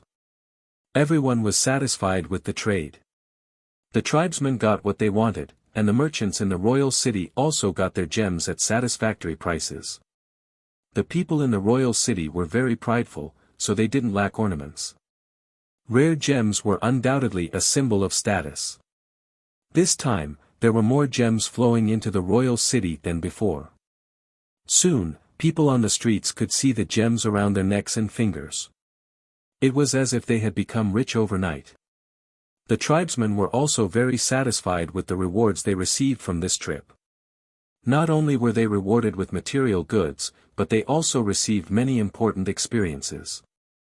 The gemstones they paid were only a small portion of what they had. Take the crystal in Abuli's hand for example. In the drumming tribe, a crystal like that wasn't much, but it was able to cause a stir here, just like how metal weapons shocked the tribe back then. No one could say for sure whether this exchange would speed up destruction or development. Who was smart and who was stupid? Who would gain the most benefits? No one could say for sure. Time would prove everything. 3 days later, the Flaming River tribe's team left the royal city. Looking at the 3 flags in the distance, the merchants in the royal city were reluctant to part with them. If there were no more gems to earn, of course, he would be reluctant. Their impression of the other continent was limited to the Flaming River basin and Yanjiao, as well as the long boat that could travel by sea. As for the other tribes, they didn't have much of a presence here.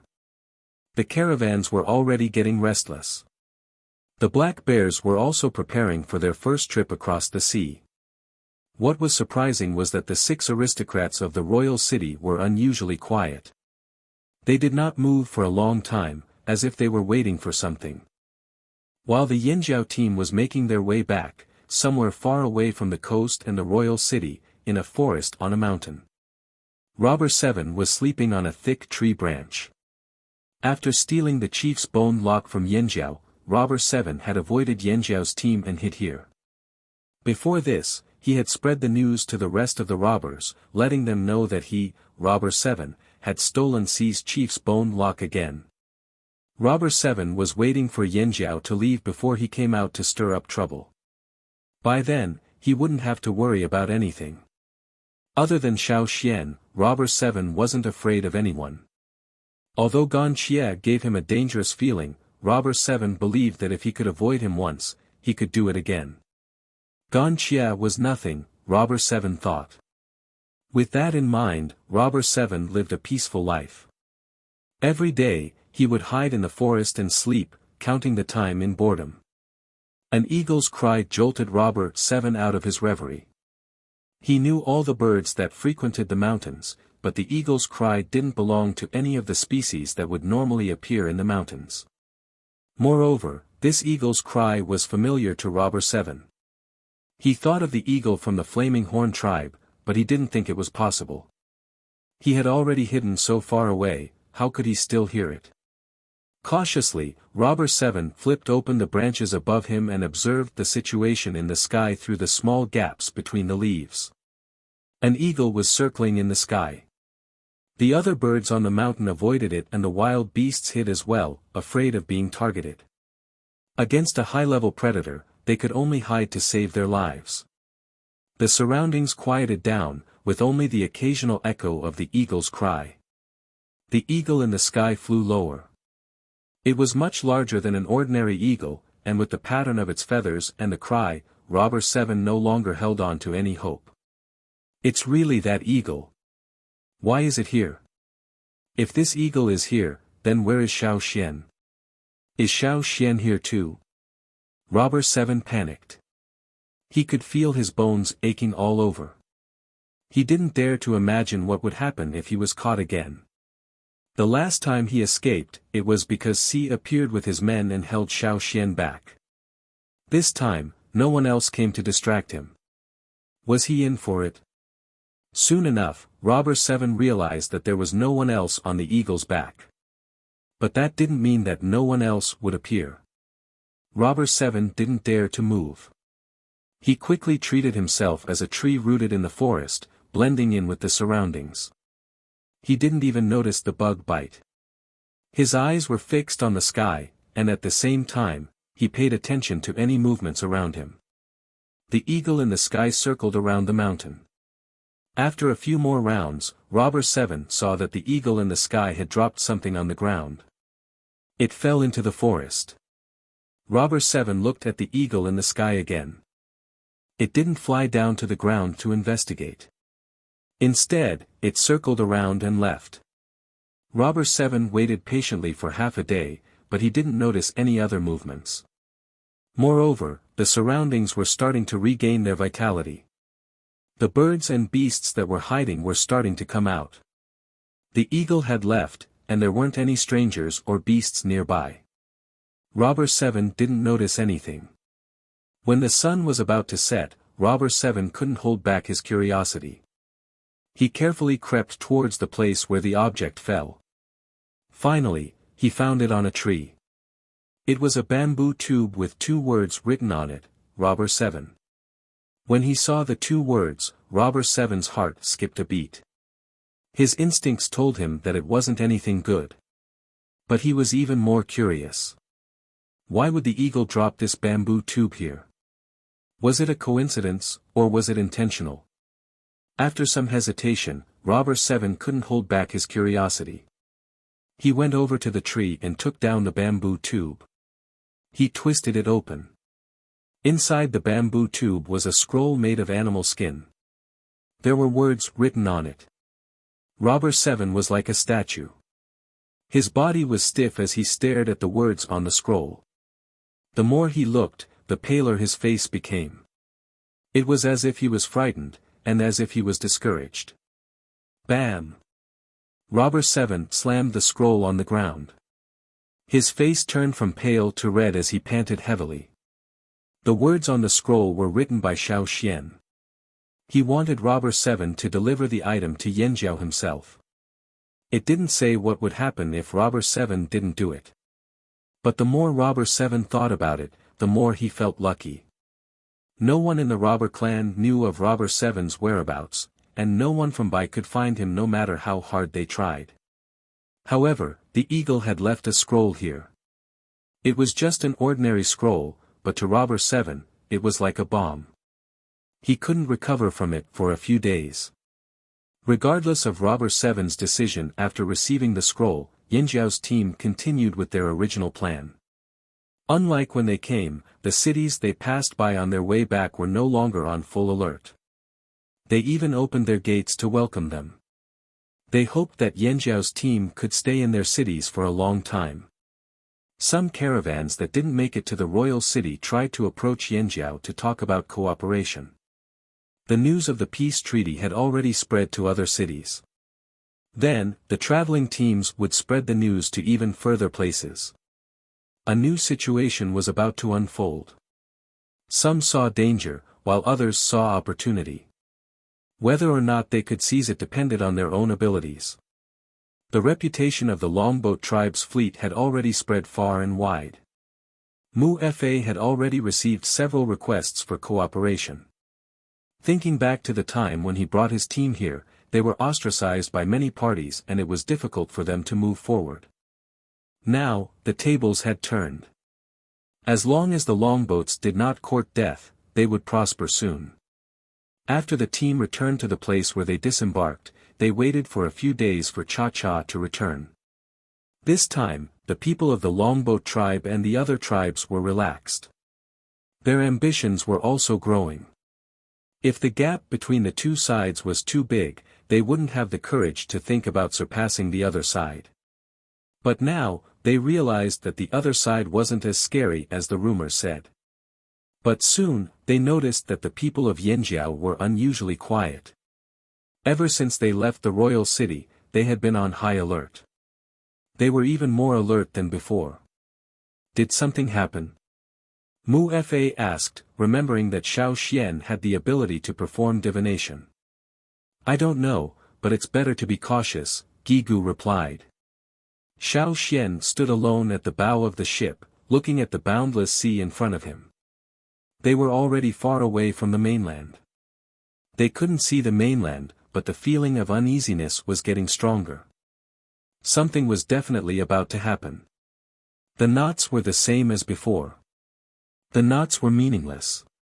Xiao Xian didn't expect to use it to perform divination. He just quietly sensed his surroundings. The weather was good today. The sky was clear and blue. Only where the sea met the sky were there some shadows of white clouds. The wind wasn't strong. Before they went out to sea, the people of the longboat had said that there would be continuous good weather.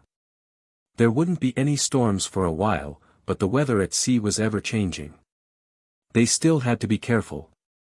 Until now, Xiao Xian hadn't heard from the people of the longboat tribe that there was going to be a storm. There were some slight changes in the sea current, but the people of the longboat said it wasn't a big problem. Then, what was the hidden danger? Xiao Xian stared into the distance, lost in thought. Suddenly, a huge shadow rushed over.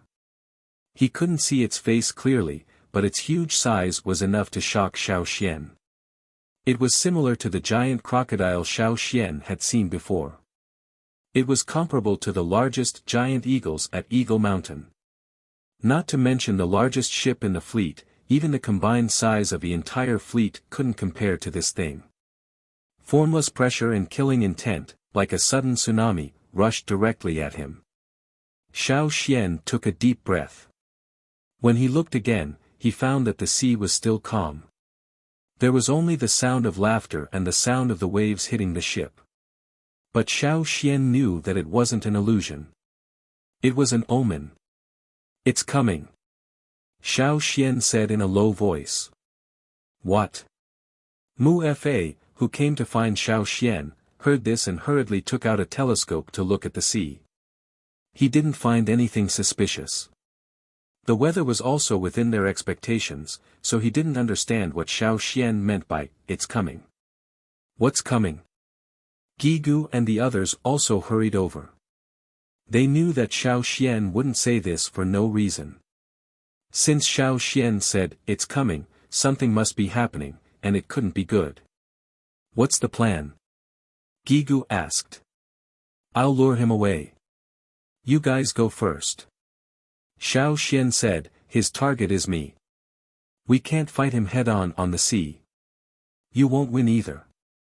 I'll lure him away. You guys continue with the original plan. Keep an eye on Caesar. It can sense danger before you. It can see things that you can't see.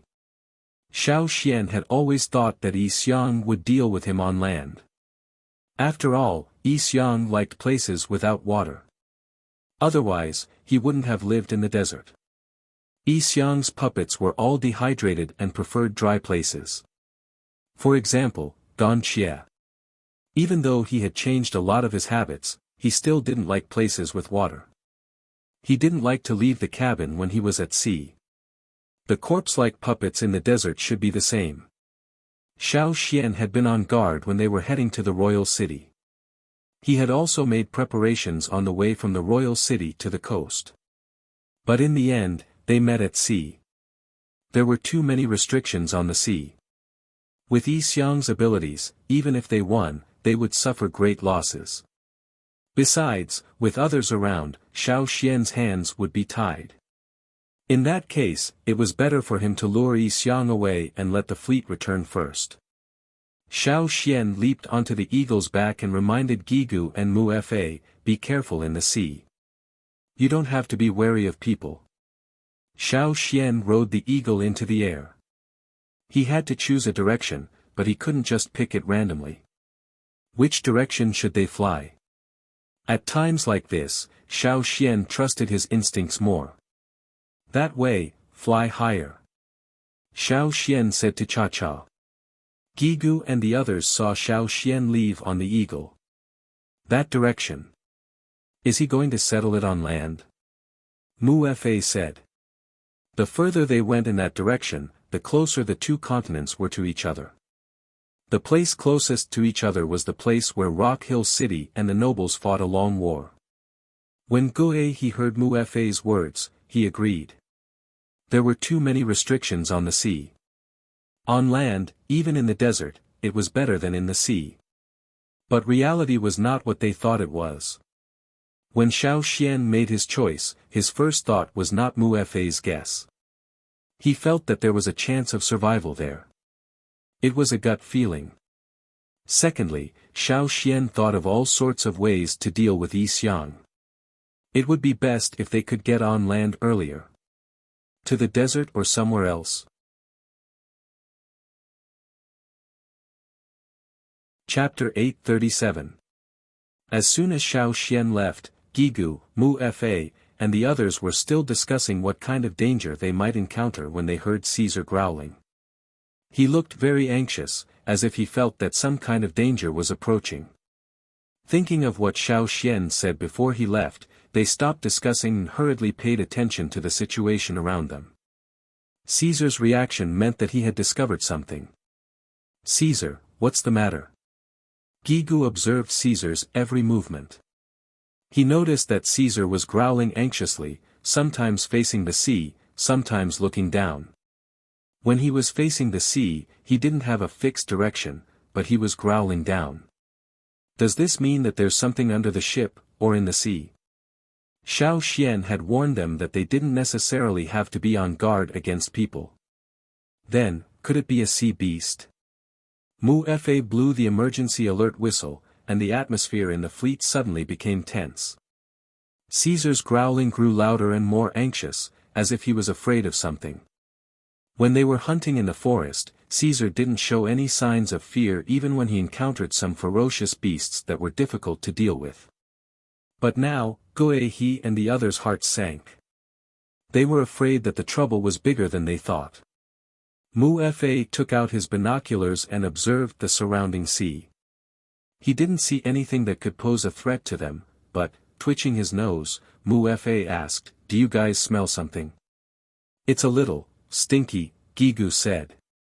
Previously, he thought it was an illusion, or maybe it was because someone in the fleet didn't clean up after killing the fish. But now, the stench was getting stronger and stronger. It was obviously different from the food debris on the ship. The smell was pungent. "It smells like rotten fish," a warrior of the longboat tribe said, looking at the net in his hand that he had just pulled up. Just now, he and a few others worked together to cast the net to catch fish. Now, they didn't catch many fish, but they found a lot of strange fragments. "What's that?" Mu Fa frowned and went over to look at the things in the net. "I don't know." The warrior who was pulling the net took a whiff and leaned back with a twisted face. "It stinks." To people who were not used to the stench, the smell was disgusting. The people on the long boat could still bear it, but the others couldn't. "What the hell is this?" "Hurry up and throw it away," someone said while pinching his nose. The soldiers pulling the net were about to throw the smelly pieces into the sea, but Mu Fa stopped them. When they were sailing, they would sometimes face a shortage of food, but even if they were hungry, they would not eat the dead fish in the sea. After eating some of the dead fish, with their physique as totem warriors, they could still bear it. But some fish, when rotting, would produce a terrible stench, and at the same time, it was highly toxic. Even powerful totem warriors could not resist it. However, their understanding of the sea was limited. They could not tell which fish were edible and which were not. But after so many voyages, they found that most of the fish were inedible. So, in the fleet, Mu Fa simply did not let anyone touch the rotting fish. Now, in front of them, these rotting pieces of meat that were pulled up by the net should have fallen from some kind of sea beast in the sea. It should be a big guy. Mu-Fa held his breath and used a metal stick to poke at the pieces of meat. After observing, he came to a conclusion. There are dead sea beasts in the sea. Chief. Look. The warrior standing on the edge of the boat was shocked. What? Gigu strode to the edge of the boat and looked at the sea. He was also shocked. On the sea surface, there were many similar rotting pieces of meat floating up from the water. The surrounding area was shrouded in a strong stench. Not only them, but a large area on the sea surface was the same. Those rotting pieces of meat of different sizes rose and fell on the sea surface. It was a horrifying sight. Something is wrong with the current. An old warrior of the Longboat tribe frowned. There was always a reason for all changes, but they couldn't find a suitable reason to explain this phenomenon. Observing the movement of these currents, they felt more like there was a huge object moving under the water. Fortunately, the place with the most rotting meat was not here, but a little further away. Caesar's low growl became more intense. The hair all over his body stood up like steel needles. The third eye in the middle of his forehead was wide open, but his pupils were contracted. This was a reaction when facing a stronger creature. Creak, the boat began to shake. Waves suddenly appeared on the sea surface. However, the wind at this time was not strong enough to cause such waves. There's something under the sea. Be careful. The crew of the Longboat tribe were busy controlling the boat. They were afraid that if they were not careful, they would be overturned by the waves. There were bigger waves in the distance. They rose and were broken by another current. The seawater was stirred up, and the stench became more pungent. But at this time, no one cared about it. They all stared nervously at the sea surface. Hua, the waves rose, and a huge broken tail broke the surface of the sea. It made a circle in the air, and then smashed into the sea again. The waves caused the fleet to shake violently. If it were not for the experienced crew of the Longboat tribe controlling the boat, there would have been a boat overturned by the waves. They were so far away, and if they were closer, what kind of impact would they suffer? They did not dare to imagine. The stinky waves hit the boat, and there were pieces of rotting meat of different sizes in the waves. The deck was full of stinky seawater and the pieces of rotting meat that smashed over. In the distance, a huge figure broke the surface of the sea, and part of it was exposed. It turned in a circle, and then plunged back into the sea. They could not see its specific appearance, but the people of the fleet could clearly remember its huge size. Only a part of it was exposed, and it was already so huge. Then, how big was the whole sea beast? The most shocking thing was that there was more than one such sea beast. Farther away from the fleet, there were many other huge figures. What is that? Why are there so many sea beasts? I've never seen them on the sea before. Those sea beasts are a little strange, like. The Longboat tribe member stammered as he looked at the sea. He was so shocked that he could not speak. Death Aura, Gan Xie said as he looked at the sea. You mean? Mu-Fa looked at Gan Xie in shock, waiting for an explanation. They're all dead, Gan Xie said concisely. You mean, none of those huge sea beasts were alive? Some people did not understand. If they were dead, why could they still move? But on second thought, there were many puppets made from corpses in the desert. But what they did not understand was that there were only a few of them. But now, there were huge sea beasts on the sea. They could even control dead sea beasts. It was a sunny day, but everyone felt a chill run down their spine. It was as if a bucket of ice water had been poured over their heads. If all the sea beasts that appeared in the distance were to attack them, would they still be able to survive? This was the sea. Look! They're leaving. Someone shouted excitedly. The others also looked over when they heard the voice. They discovered that the sea beasts that had stirred up the sea surface and had yet to reveal themselves were indeed moving away from them. But, that's the direction Xiao Xian left. Mu Fa exclaimed. So this is the trouble Xiao Xian mentioned. Their target should be Xiao Xian, said the Mang tribesman. If Xiao Xian had not left and was still on the ship, would those sea beasts have attacked their fleet? If those sea beasts had really attacked the fleet, what were their chances of survival? Mu Fa did not dare to think about it. The result would have been disappointing. On the other hand, after Xiao Xian left the fleet, he noticed that there were rotting beast carcasses on the sea. Some even had bones sticking out of them. Yi Xiang could even enslave these sea beasts. The sea beasts that appeared all had the same target, Xiao Xian, who was flying in the air. Many of the sea beasts that appeared from all directions had been living in the deep sea and rarely appeared on the surface. Their lives were long over, but today, they were once again exposed to Yangguang. Xiao Xian did not know how many sea beasts of this size Yi Xiang could enslave. He was glad that he left the fleet early. Looking at the sea beasts that were only partially exposed, Xiao Xian patted Cha-Cha. Keep going. Cha-Cha was much faster than the sea beasts. Xiao Xian didn't know how fast the sea beasts were when they were alive, but now, the enslaved sea beasts were far slower than Cha-Cha. The beast horde was gradually left behind. Xiao Xian continued to fly according to his original plan. He could first find a safe place to hide from this attack. However, even if he avoided this attack, there would be a next time, and a time after that. Xiao Xian had a feeling that if he avoided Yi Xiang's attack this time, he would have to pay a greater price the next time. Since he could not avoid it, he had to face it head-on. Chapter 838. On the shore, the mountains were replaced by sand. Past the tall barrier, the greenery disappeared. The sandy soil was filled with the smell of death. Even near the sea, the air was drier than anywhere else. This was the climate here. Past this area, they would enter a true desert. Xiao Xian had planned to enter land. Whether it was the mountains or the desert, it was better than not being able to rest on the sea.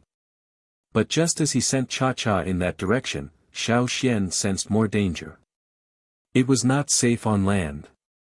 In the distance, densely packed dots rose into the air. They gathered together like a huge dark cloud, bearing down on Xiao Xian. A flock of birds. It was coming from the flock of birds, and there was an obvious smell of death. Puppets. They came prepared. Xiao Xian did not expect Yi Xiang to be able to control so many birds. The dried corpses in the desert aside, even the giant sea monsters in the deep sea had been turned into puppets. Now, even the flock of birds were puppets. Xiao Xian did not know how many birds Yi Xiang could control, or what was waiting for him ahead. But at least for now, he knew that flying towards land was not a wise choice. Yi Xiang had set up a huge net to trap Xiao Xian on land, trapping him at sea. Head for land. There must be more danger waiting there. The flock of birds was not the only thing hiding there. Xiao Xian's instincts told him so. Xiao Xian had an advantage on land.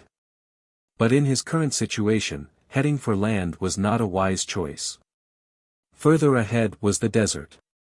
The desert was even more advantageous to Yi Xiang. Retreat? Back to the mountains? That was not a good idea either. Was he really going to be forced to the sea? Looking at the figures still following him, Xiao Xian slapped Cha-Cha. Keep going. Xiao Xian didn't know what he would encounter if he continued to move forward, but he could feel that he had the best chance of survival. The yellow of the desert and the blue of the ocean were distinct. From time to time, one could see half-masked men in tattered clothes hurrying around. They were not from Rock Hill City, but from the scattered desert bandits that were active at the border of the desert. Further ahead, there were no longer any figures of those people. Instead, there were some stone houses built along the coastline. Near the house, there were people in golden armor moving about.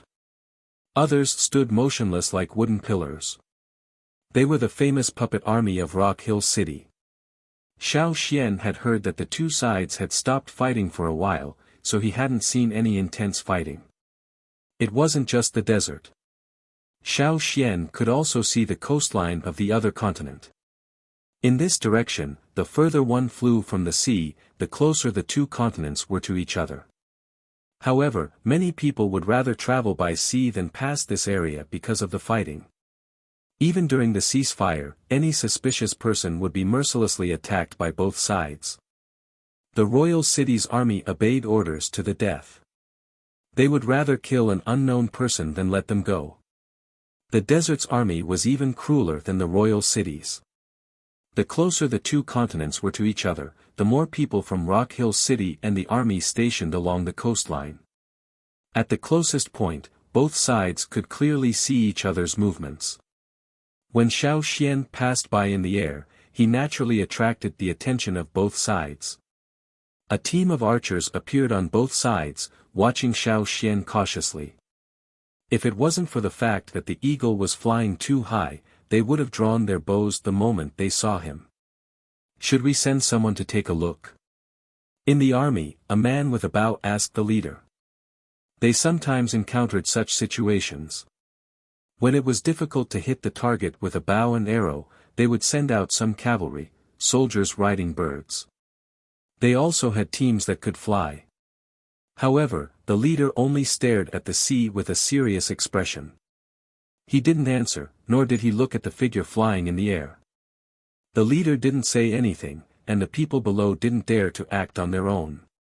They all waited quietly for orders.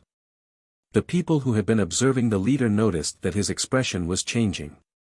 At first, it was just a cautious and serious look, but then it became a little doubtful. Soon, his eyes were full of surprise. His face quickly turned pale, as if he had seen something terrible. Retreat! The leader used all his strength to roar. The archers were so frightened that their hands trembled and they shot a few arrows. However, no one cared about that. The leaders retreated first. At that speed, it was as if they would lose their lives if they were one step slower. On the other side of the shore, on the other side of the desert, a dense crowd of people had already started moving before the leader of this side had given the order. Everyone was retreating in the direction away from the shore, leaving not a single person behind. They had completely retreated. Some people who didn't know what was going on wanted to ask what happened, but when they saw the sea in the distance, they were so scared that their hair stood on end. "Look, what is that?" someone asked in a trembling voice. "Sea beasts. Sea beasts. Why are there so many sea beasts coming? Don't look, run." Whoosh, waves many times higher than the walls of the royal city rose and slapped at the people on the shore who didn't have time to evacuate. Huge figures broke through the waves and leaped out. Rotten flesh mixed with the fishy smell of the sea water and was slapped ashore. The barracks built on the shore were washed away by the water. Those that didn't collapse were crushed by the giant sea beasts when they jumped ashore. Many people thought that these deep-sea giant beasts would be stranded once they came ashore. However, when they saw the giant beasts moving their developed pectoral fins and caudal fins, they were all dumbfounded. There were also many fish that didn't look like ordinary fish. They were covered in scales and had thick hard skin and claws. They were more similar to lizards and crocodiles, but their bodies were flatter. These giant beasts moved faster on land than other sea beasts with fins and caudal fins. Everywhere they passed, the barracks were raised. What scared them even more was that none of these giant beasts were alive. They were just like the puppet army in the desert that should have been dead. Other than retreating, they didn't know what to do. In front of such giant beasts, he didn't even have the courage to draw his sword. A bird that was shot down by someone landed on the ground and flapped. A soldier waved his sword and cut off the bird's wings. The wingless bird continued flapping as if it couldn't feel the pain. Its gray eyes and the aura of death proved that it wasn't a living creature. However, it could still move. If its wings hadn't been cut off, it would have flown up long ago, even if it had been shot by an arrow. Shah. Desert. It's the people from the desert. Their voices were filled with fear. They had fought with the people from Rock Hill City many times and naturally knew that these half-dead creatures were created by the people from Rock Hill City. However, they had never seen such a formation before. Even if they had seen some puppet beasts, they were never at this level. Whether it was the size or the formation, they were far inferior to this. Could it be that the people from Rock Hill City were going to launch an all-out attack? Everyone shuddered at the thought of this. A chill ran down their spine. Were they really going to face such a terrifying scene? With their small bodies, wouldn't they be crushed to death if they went up? However, as the royal city's army waited nervously for orders from above, they realized that the giant beasts that came ashore didn't seem to care about them at all. Instead, they continued to move forward mechanically in a straight line. They crawled across the land area where the two continents were closer to each other until they entered the sea again. The flock of birds in the sky gradually disappeared. The giant beasts that came ashore also crawled across the land and entered the sea. When the last giant beast entered the sea and no other sea beasts appeared for a long time, the royal city soldiers who were guarding the coast finally let out a sigh of relief. There was still a rotting stench in the air. Large stones were rarely seen on the ground. They were all crushed stones. The barracks were all gone. Only the messy footprints on the ground proved what kind of frightening event they had just experienced. Compared to this, the puppets they had faced in the past were like child's play.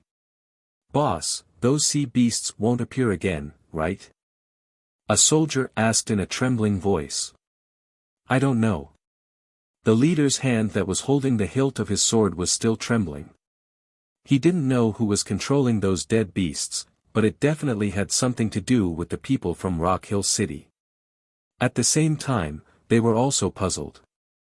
If the people from Rock Hill City had such power, why didn't they do it before? Who was the person who flew across the sky just now? No one would be able to resist such a lineup. Even the power of a city would not be able to resist it. That was probably beyond the range of what a human could withstand. On the other side of the river, at Rock Hill City, Shu looked at the herd of beasts in silence. He had rushed over as soon as he received the report. He knew that Yi Xiang was going to hunt down Xiao Xian. Yi Xiang had been injured in the battle with the Yi family. The one who had injured him was not the Yi family, but Yanjiao's Xiao Xian. Rock Hill City's greatest threat was not the royal city, but Yanjiao. In this day and age, the only one who could threaten Yi Xiang was Yanjiao's Xiao Xian. What happened just now meant that Yi Xiang had decided to go all out to hunt down Xiao Xian. There were many ways to get rid of a threat: direct, indirect, direct or indirect. If Shu wanted to get rid of someone who threatened his position, he would choose indirect or indirect methods. But Yi Xiang was different. Whether it was the Yi family or Xiao Xian, Yi Xiang's choice was always direct and direct. At most, he would play a few tricks, such as forcing Xiao Xian out of hiding. However, for the Yi family, direct confrontations like this in the real world were extremely taxing and draining. Yi Xiang had paid a heavy price to survive until now. He would not have spent so much effort unless it was something really important. Even the war between Rock Hill City and the 6 tribes was not something that Yi Xiang cared about as much as others thought. This was why Yi Xiang had never done anything like this before. However, Shu was confident that with Yi Xiang's abilities, if he set his mind to something, he would definitely succeed. The Yi family was an example. Once Yi Xiang killed Xiao Xian, Yanjiao would no longer be a threat. Even if Yanjiao allied with Royal City in the future, Rock Hill City would have nothing to fear. There were still tens of thousands of puppets waiting to be enslaved in the underground palace. Yi Xiang did not need to do it himself, as Rock Hill City had already trained a group of shamans who could control the puppets. Shu thought to himself that once Xiao Xian was taken care of, he would send someone out of the desert. Rock Hill City's reputation should not be limited to the desert. Xiao Xian did not know what Royal City's coastal garrison and Rock Hill City's people were thinking. He was only following his instincts.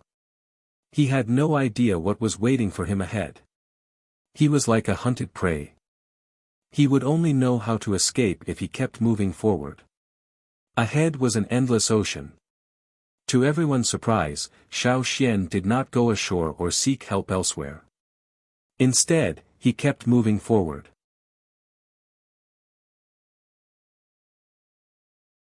Chapter 839. They had already passed the point where the two continents were closest to each other. If they continued forward, the two continents' coasts would start to separate, and the sea would become even wider.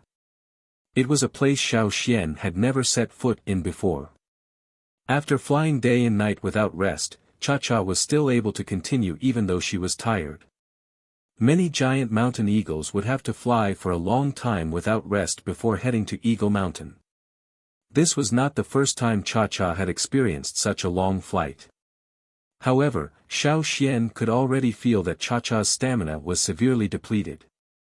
If there was still a boundless sea in front of them, how long could Cha-Cha last? Where was their chance of survival? The wind was getting colder and colder. On the azure sea surface, white dots gradually appeared. They were not sea creatures, but floating icebergs. As they continued forward, more and more white icebergs appeared on the surface of the sea. At first, they could only see small icebergs bobbing up and down with the waves. Later on, large icebergs as large as mountains appeared on the surface of the sea. From time to time, they could see some seabirds or sea creatures resting on the icebergs. Xiao Xian let Cha-Cha rest on one of the icebergs. After hurriedly eating some of the sea creatures they had hunted, they continued flying. The sea creatures behind them were still tirelessly chasing after them. They had already closed the distance while they were resting. The totemic flame in Xiao Xian's mind swayed in the direction they were flying. Still in front. More and more white appeared in their field of vision. The azure sea water seemed to be ending in white. Icebergs? No, it was a land of ice covered in snow. The water vapor in the wind carried a bone-chilling chill. However, this kind of weather made the tired Cha-Cha and Xiao Xian feel invigorated. The giant mountain eagles were not afraid of the cold. Every time they went to Eagle Mountain, they had to pass through the ice plains at the top of the mountain. In terms of cold, Eagle Mountain did not lose to this place. However, this place was just too big. There was no end in sight. The 1,000-meter-tall iceberg made people shudder in fear. The seawater was covered by a thick layer of ice, and the ice layer extended far into the sea. The wide ice shelf was like an extended continent, and even a huge group of beasts could walk on it without worry. There were all kinds of strange blue and white icebergs, thick cliff-like ice shelves, and a white world of ice and snow in front of them. It was like a forbidden land floating on the sea that no one had set foot in. No living creatures could be seen. No one knew when this frozen world had existed, and how old it was. Cha-Cha landed on the ice shelf. Xiao Xian dismounted and stepped onto the white ice. The ice shelf here was actually 100 meters higher than the sea surface. However, when one stepped on the ice shelf, perhaps because the view in front of them was too wide, there was no obstruction until they connected to the land. Continuing forward in the direction of the ice land, one would see a mountain range of ice and snow. There were many mountains there, and most of them were made of ice and snow. This gave one the feeling of stepping onto a plane. Only when one stood at the edge of the ice shelf and looked down at the sea below would one realize that they were actually standing so high up. Xiao Xian let Cha-Cha rest at the side while he walked towards the land alone. People who came here for the first time wouldn't be able to tell the difference between land and ice, but everything was clear in Xiao Xian's vision.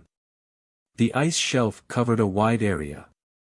Xiao Xian walked for a long time before he reached the edge of the land. However, to the naked eye, it was still white. A few hundred meters away from Xiao Xian's path, a huge iceberg had broken off from the ice shelf, forming a blue waterway. There were many ice floes of different sizes on the waterway. The seductive blue of the sea and the majestic white of the snow made this world of ice and snow look even more mysterious and cold. However, Xiao Xian was not in the mood to look at the strangely shaped icebergs. He was focused on the snow-covered land in front of him, and the mountain range that blocked his view.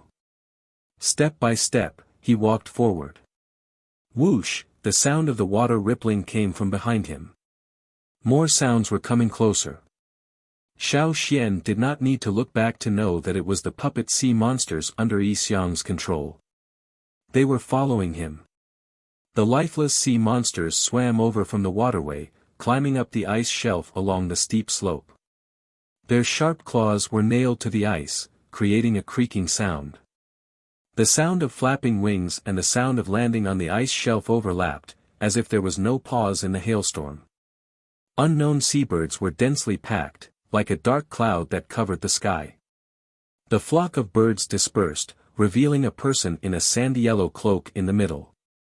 The exposed hand that held the wooden skewer became even more shriveled, until it was only skin and bones.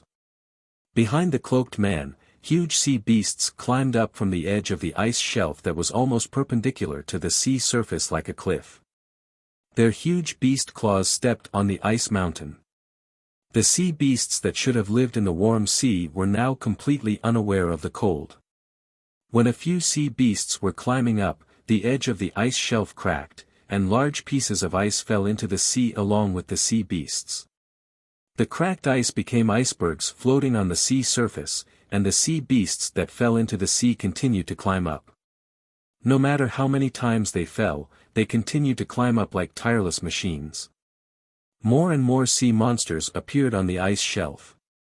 The flock of birds stared blankly at their surroundings with their grayish-white eyes. The once vast, white ice shelf was now occupied by a group of beasts that exuded an aura of death. The group was still expanding. The Yi family was stronger than most tribesmen in terms of physical strength. That was why the Yi family would never engage in close combat. They either used spiritual attacks or other methods, such as Yi Xiang's favorite puppet enslavement technique. Many sea monsters in the deep sea had extremely tough bones. Even the Gongjia family's best weapons might not be able to cut through their bones cleanly. Plus, these sea monsters had the absolute advantage in terms of size. These were all excellent puppets. However, not everyone could enslave a puppet like this. Yi Xiang, who could enslave so many sea monsters, must have the power of his fire seed. Yanjiao tribesmen were physically stronger than other tribesmen, but compared to these sea monsters, they were nothing.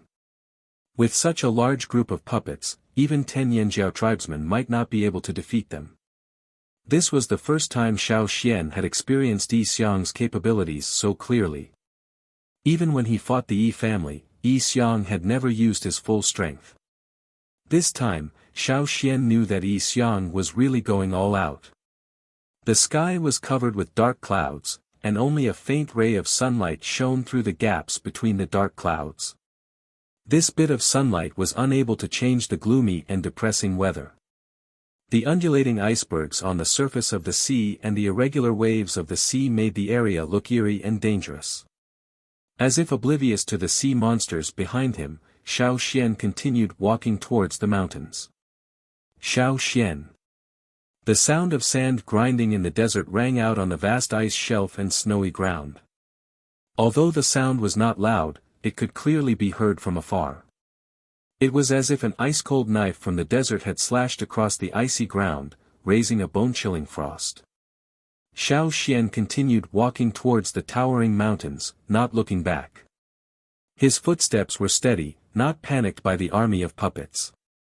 "Where did you get the power of the ancestral shaman?" asked Yi Xiang.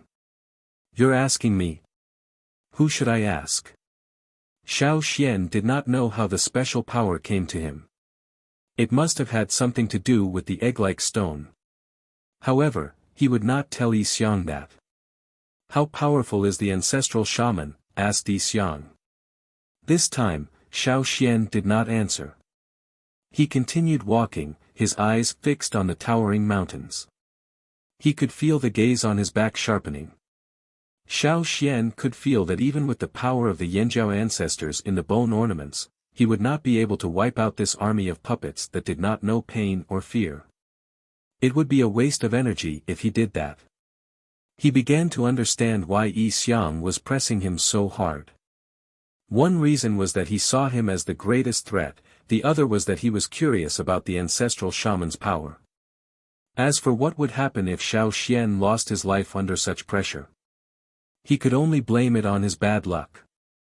That was indeed Yi Xiang's plan. Before Xiao Xian could answer, Yi Xiang stopped twirling the wooden bracelet. The large hood covered his face, hiding his expression. Only a sharp gaze could be seen as he raised his other arm. Chi, the group of puppet beasts that had been waiting suddenly began to move like machines that had suddenly received orders. Their hard claws slashed across the thick layer of ice that had been frozen for an unknown number of years, creating a cloud of icy mist. Even from 1,000 meters away, Xiao Xian could feel the murderous rage and murderous aura from the edge of the ice shelf, as well as the great power hidden beneath the bodies of the dead. However, Xiao Xian did not turn back.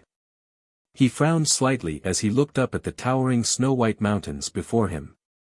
He suddenly smiled. The totemic flame in his mind no longer wavered. It only flickered, as if waiting for something. Looking at the towering mountains that had been frozen for an unknown number of years, Xiao Xian finally understood why the totemic flame had pointed him here when he was searching for a way out. Why his intuition had led him here. Even though he did not know what would happen and whether he could seize this opportunity with his current abilities, how would he know if he could win without trying? How powerful is the ancestral shaman? I don't fucking know. In that instant, Xiao Xian felt an indescribable madness rush into his mind. It was as if there were no emotions at all. He stopped thinking about the puppets and stopped thinking about where he was. Under the sudden burst of totemic power, totemic patterns covered his entire body. The bottom of each totemic pattern gradually turned red, as if red lava was flowing beneath it. Yanjiao's totemic power continued to flow as Xiao Xian was familiar with it. However, there was another force that was rising rapidly, attacking every blood vessel and bone.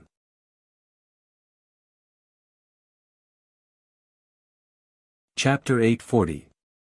The thumping of his heart seemed to be magnified infinitely, and his blood flowed like a flood that had been opened.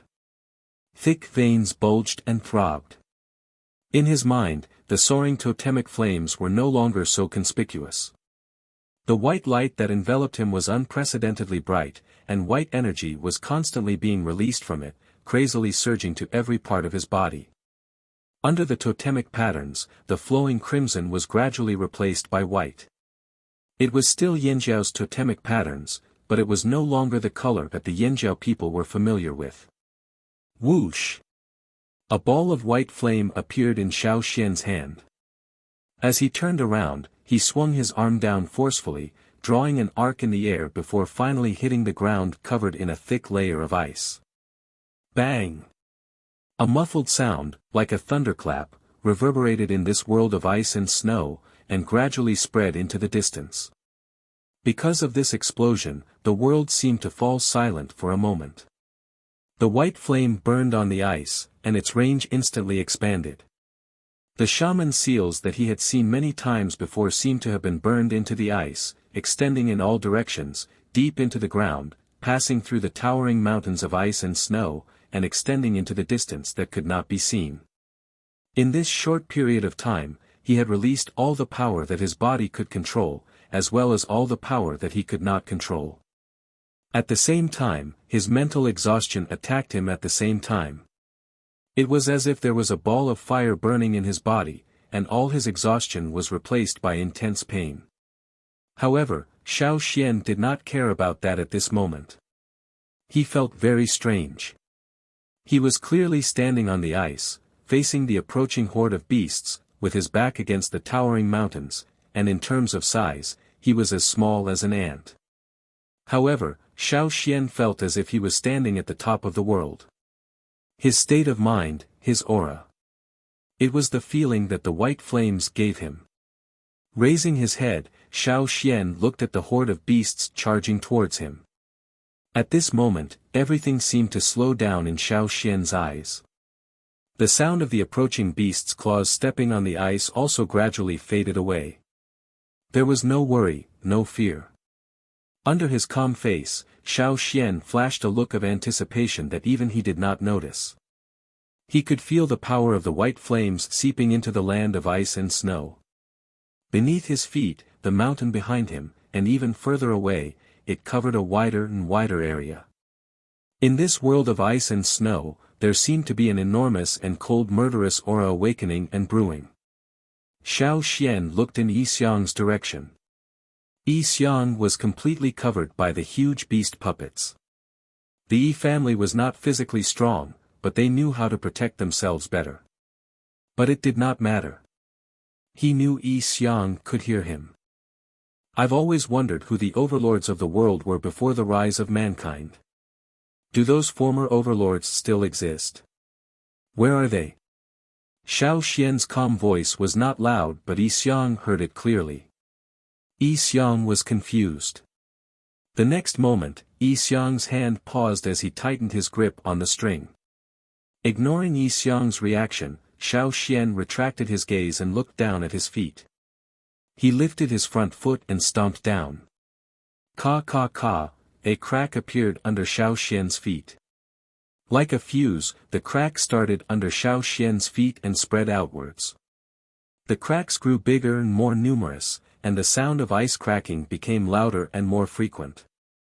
Behind Xiao Xian, on the tall ice mountain, the crack also spread upwards, and continued to extend to both sides of the mountain range.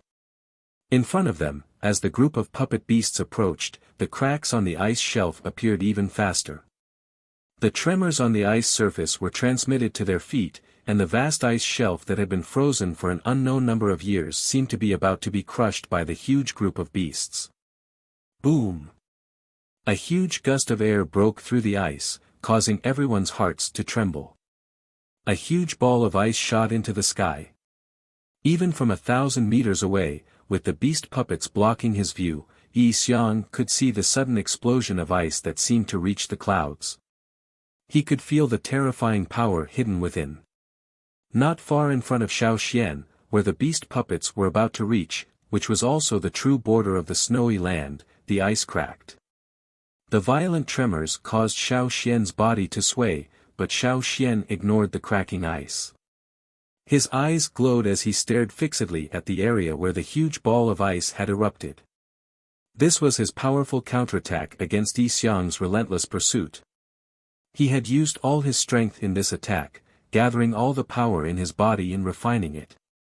The power of Yan Jiao's fire seed supported his body, allowing him to use the power of the strange white flames in his body. The power of the white flames had already seeped deep into this uninhabited snowy land.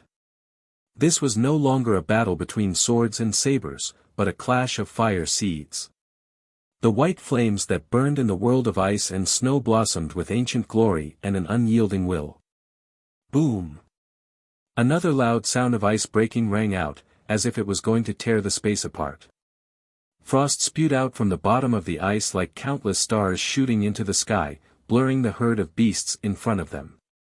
A gigantic beast claw covered in tough leather armor broke through the thick layer of ice. A greenish-gray body with blurry stripes was gradually revealed as the beast claw moved. Boom! Boom! Boom! Similar scenes appeared one after another on the ice.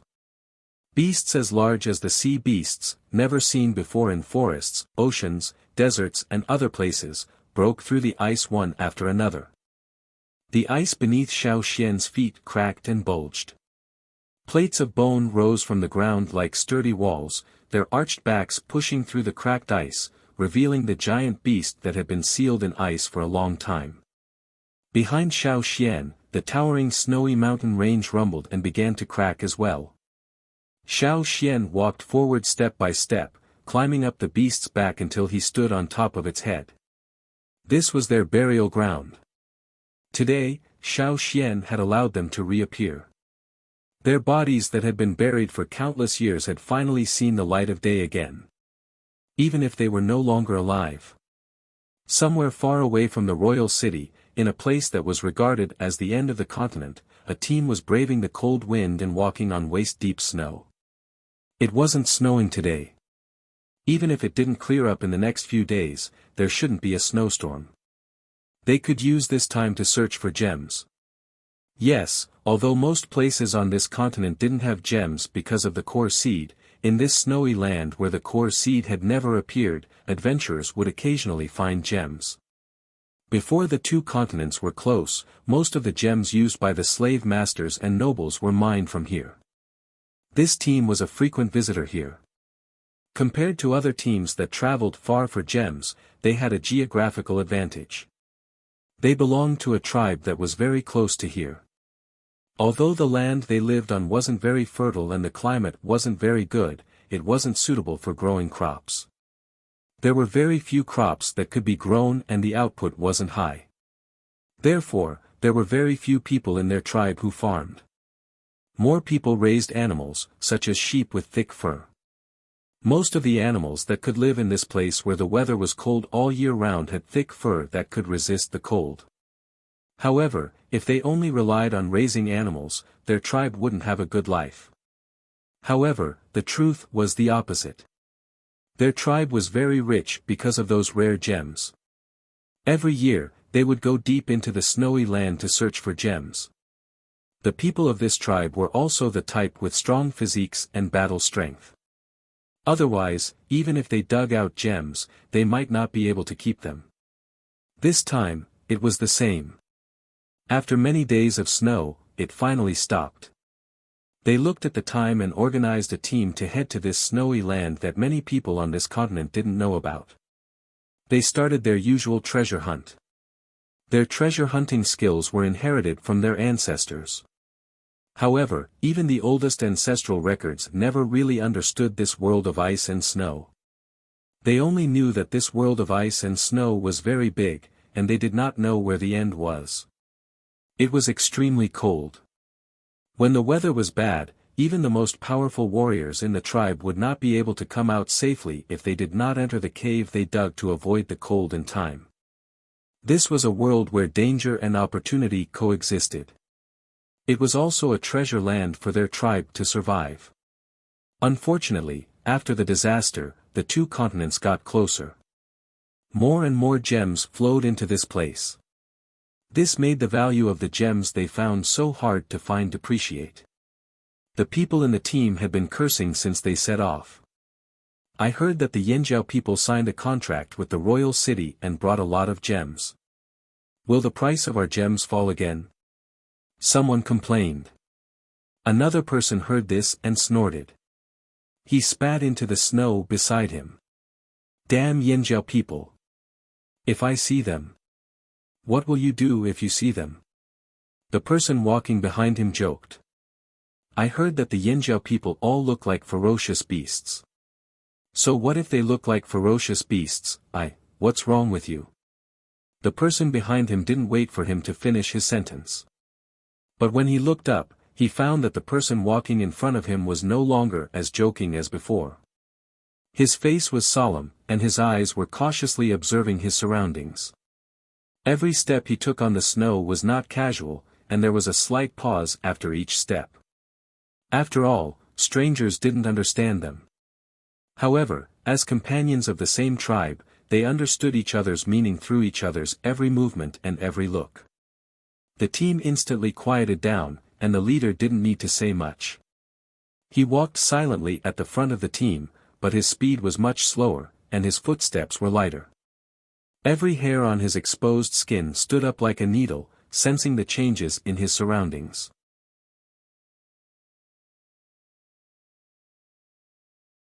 Chapter 841. At the edge of this land of ice and snow, they could still see some active birds, some cold-resistant wild beasts, and some scattered greenery. But as they went deeper, it was rare to see any living creatures. Usually, when they came out to hunt for treasures, they didn't have to pay attention to ferocious beasts, but the many dangerous places covered in snow. The surroundings were deathly silent, and after they lightened their footsteps, it seemed even more desolate. However, there was no sound, and they couldn't sense the existence of any living creatures other than them. Yet, there was a hair-raising force rapidly approaching, and they couldn't tell the specific direction. They could only roughly sense that the force came from deeper in this land of ice and snow. Even the dullest warrior couldn't help but shiver. What is this? Suddenly, there was a tremor under their feet, and it became more intense within a breath's time. There weren't any tall mountains around, so there was no need to guard against avalanches, and their field of vision was quite wide. There was no other abnormality, other than the constantly increasing tremor. From the initial faint tremor to their bodies swaying unsteadily, only a few breaths' time had passed, and they didn't have enough time to react at all. Escape? Where could they escape to? Suddenly, they heard some cracking sounds coming from under their feet. The ground is cracking. Run! The leader didn't hesitate anymore, and shouted for everyone to evacuate far away from this land of ice and snow. They had never encountered such a thing here.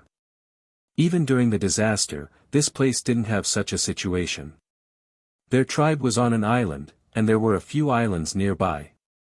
Across the strait, they could see the land where the noble slave masters' cities were located. During the disaster, although the ground trembled violently, it wasn't to the extent of cracking, and the only threat they had to face was a tsunami. At that time, there was a team that went out to hunt for treasures, and in the end, most of them returned safely. That was why they knew that this place where the gemstones were buried didn't have any cracks during the disaster. They had always thought that this place was a land of treasures, and it was intact during the disaster, and even had gemstones. But now, they panicked. The dull cracking sounds were accompanied by rumbling tremors, so fast that they didn't know what to do. Boom! There was a loud noise in the distance, and it had an indescribable majesty, as if thunder had fallen from the sky.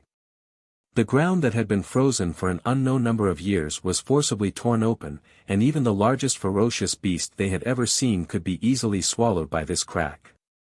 Not only was the crack extending outwards, but it was also rapidly expanding. The ground cracked, and the snow that no one had stepped on, which was covered in snow and looked like silk from afar, also cracked. The layer of snow was shaken away, revealing the hard frozen ground below. A violent gust of wind swept up the snow on the ground, wreaking havoc from afar. Looking at the large pieces of cracked land, the people in the group only had fear in their hearts. What should he do in such a situation? They didn't know. He couldn't even run away. The road behind them was also covered in cracks. They didn't know where was safe. In this predicament, they could only rely on their instincts to hide behind rocks that were not much bigger than their houses. They watched as the wind swept the snowflakes, ice, and gravel away into the distance. The rumbling continued in their ears, and the violent tremors on the ground almost shattered their bones. They could no longer hear the other people's voices, and could only see their companions' mouths opening and closing in the wind and snow, as well as their pale faces due to extreme fear. The thick leather armor on their bodies and the heavy weapons in their hands couldn't bring them any comfort. Some of them even hugged their heads in despair and hid behind rocks, not caring if the rocks would be overturned with the cracks. The dark clouds in the sky seemed to be even heavier, and the ground was no longer as calm as before. The wind whistled, and more snow was swept up, as if the thick layer of snow on the ground was about to be lifted off. The strong wind and snow made it impossible for people to open their eyes. They couldn't see a figure 10 steps away, let alone the faces of their companions. The wind and clouds surged, and the tremors and cracks seemed to explode the sky. Every sound made the people in the group feel as if they were being hit by a heavy hammer. Boom! Another loud sound rang out, followed by a violent tremor on the ground. This time, the tremor happened not far from the group. Countless ice shards flew up and collided with the large rocks, producing a dense crackling sound. A crack appeared not far away, and it split open in all directions. Many more cracks passed by them, and the wind seemed to be mixed with a chilling and unfamiliar aura, causing goosebumps to rise on their bodies. Bang! Large chunks of solid frozen earth were lifted off, and they could see the shadows of the flying chunks of earth in the wind and snow. They flew over their heads, and they didn't know where they would land. Something was approaching, but they couldn't describe this strange tremor until there was a bang, and their feet were off the ground, and their legs were numb. When they landed on the ground again, they saw a huge foot stepping in front of them. The cracked and uneven ground was caved in by the foot. The wind was still blowing snow, and their vision was blurry. But because they were too close and the target was too big, they could see what was in front of them. This was especially true for the few people who were closest to it. The huge foot was almost right next to them, and they were only 2 steps away from it. It was the foot of a ferocious beast. It was covered in skin with a scale-like texture, and there were some irregular cracks on it. Some of the sharp and large toes were slightly bent downwards, hooking into the ground. If the toes were dug out, a person could easily lie in them. Looking up, they could see the rough shape of the powerful beast's leg, and the tail behind it that could swing boulders. Looking up, they couldn't see clearly because of the wind and snow. They could only see a blurry shadow, as if it was the shadow of a giant beast in the clouds. The leader's face was aghast, and he almost peed in his pants. The other members of the team kept their mouths shut, afraid that if they made a sound, the huge monster would notice them. Their teeth chattered uncontrollably. In front of such a huge monster, even the calmest treasure hunter among them couldn't calm down, and they couldn't think of resisting. In comparison, they were as weak as cubs. The ground cracked, and the mountains in the distance collapsed. Rocks rolled down, and the sound of falling earth could only serve as the background. Among them, some rhythmic footsteps gradually became the main melody. Bang! Bang! Bang! Before this, the people in the team didn't know what those sounds were. But now, after seeing the situation in front of them, they understood. Those were the sounds of these huge monsters crawling out from the ground, from the mountains. The huge foot in front of them finally lifted up. The few people closest to it were so weak that they didn't know how to avoid it. They just stared blankly at the huge beast's foot. The beast's foot passed above them, bringing with it stone fragments and ice shards that fell down, smashing onto their heads and bodies. It was as if they could not feel any pain.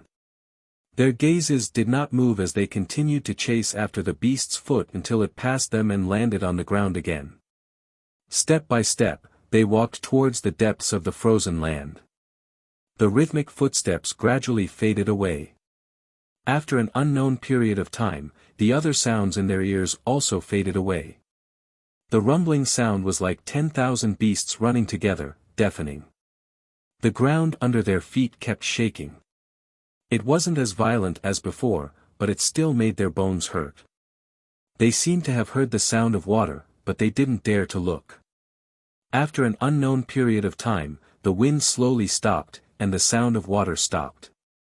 The shaking of the ground slowed down, and the snow that shrouded above and blocked their sight also disappeared. The sky was still covered with dark clouds, and the pressure was stifling. After a long time, when everything calmed down and even the sound of snow falling could no longer be heard, the team that recovered from their shock stretched out their trembling heads from behind the rocks and looked in the direction of the beast's departure. The rocks they used to block the wind and snow had already rolled several times in the previous cracks. The ground was no longer white. Rocks and soil were everywhere, and the ground was overturned. There were debris everywhere, as if it was a newly cultivated farmland. The terrain seemed to have lowered a lot, and the mountains in the distance had disappeared, leaving only a few scattered bumps. However, compared to the changes on the ground, everyone was shocked by the situation in the distance. Their facial expressions were stiff, and their eyes were dull. They knew that after experiencing the earth-shattering tremors, there would be a huge change, but they still couldn't believe what they saw. Some people in the team didn't seem to believe it. They climbed up the rocks and stood on top of them, staring straight into the distance with their eyes wide open. The place they were standing on was slightly higher.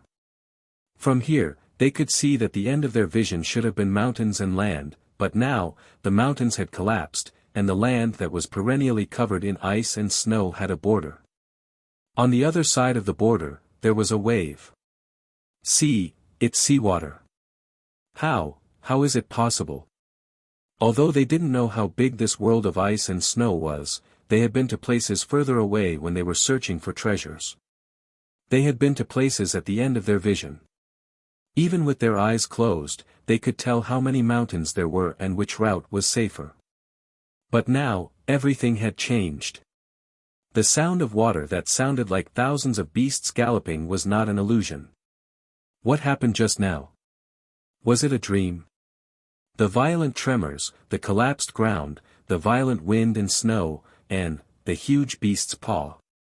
When they recalled those scenes, their consciousness was in a daze. Was it real? Was it fake? What happened to the world they were familiar with? There were more similar places. Ancient beasts that had been frozen for an unknown period of time, the overlords of this world before the rise of humans, appeared one after another. Even though their lives had ended a long time ago, even though they had lost their consciousness, their bodies were still frozen in this land of ice and snow. Some of them were even perfectly sealed. The puppet technique of the enslavement secret technique was learned by Xiao Xian from the puppets in the desert. However, Xiao Xian didn't expect the white flame to be so powerful.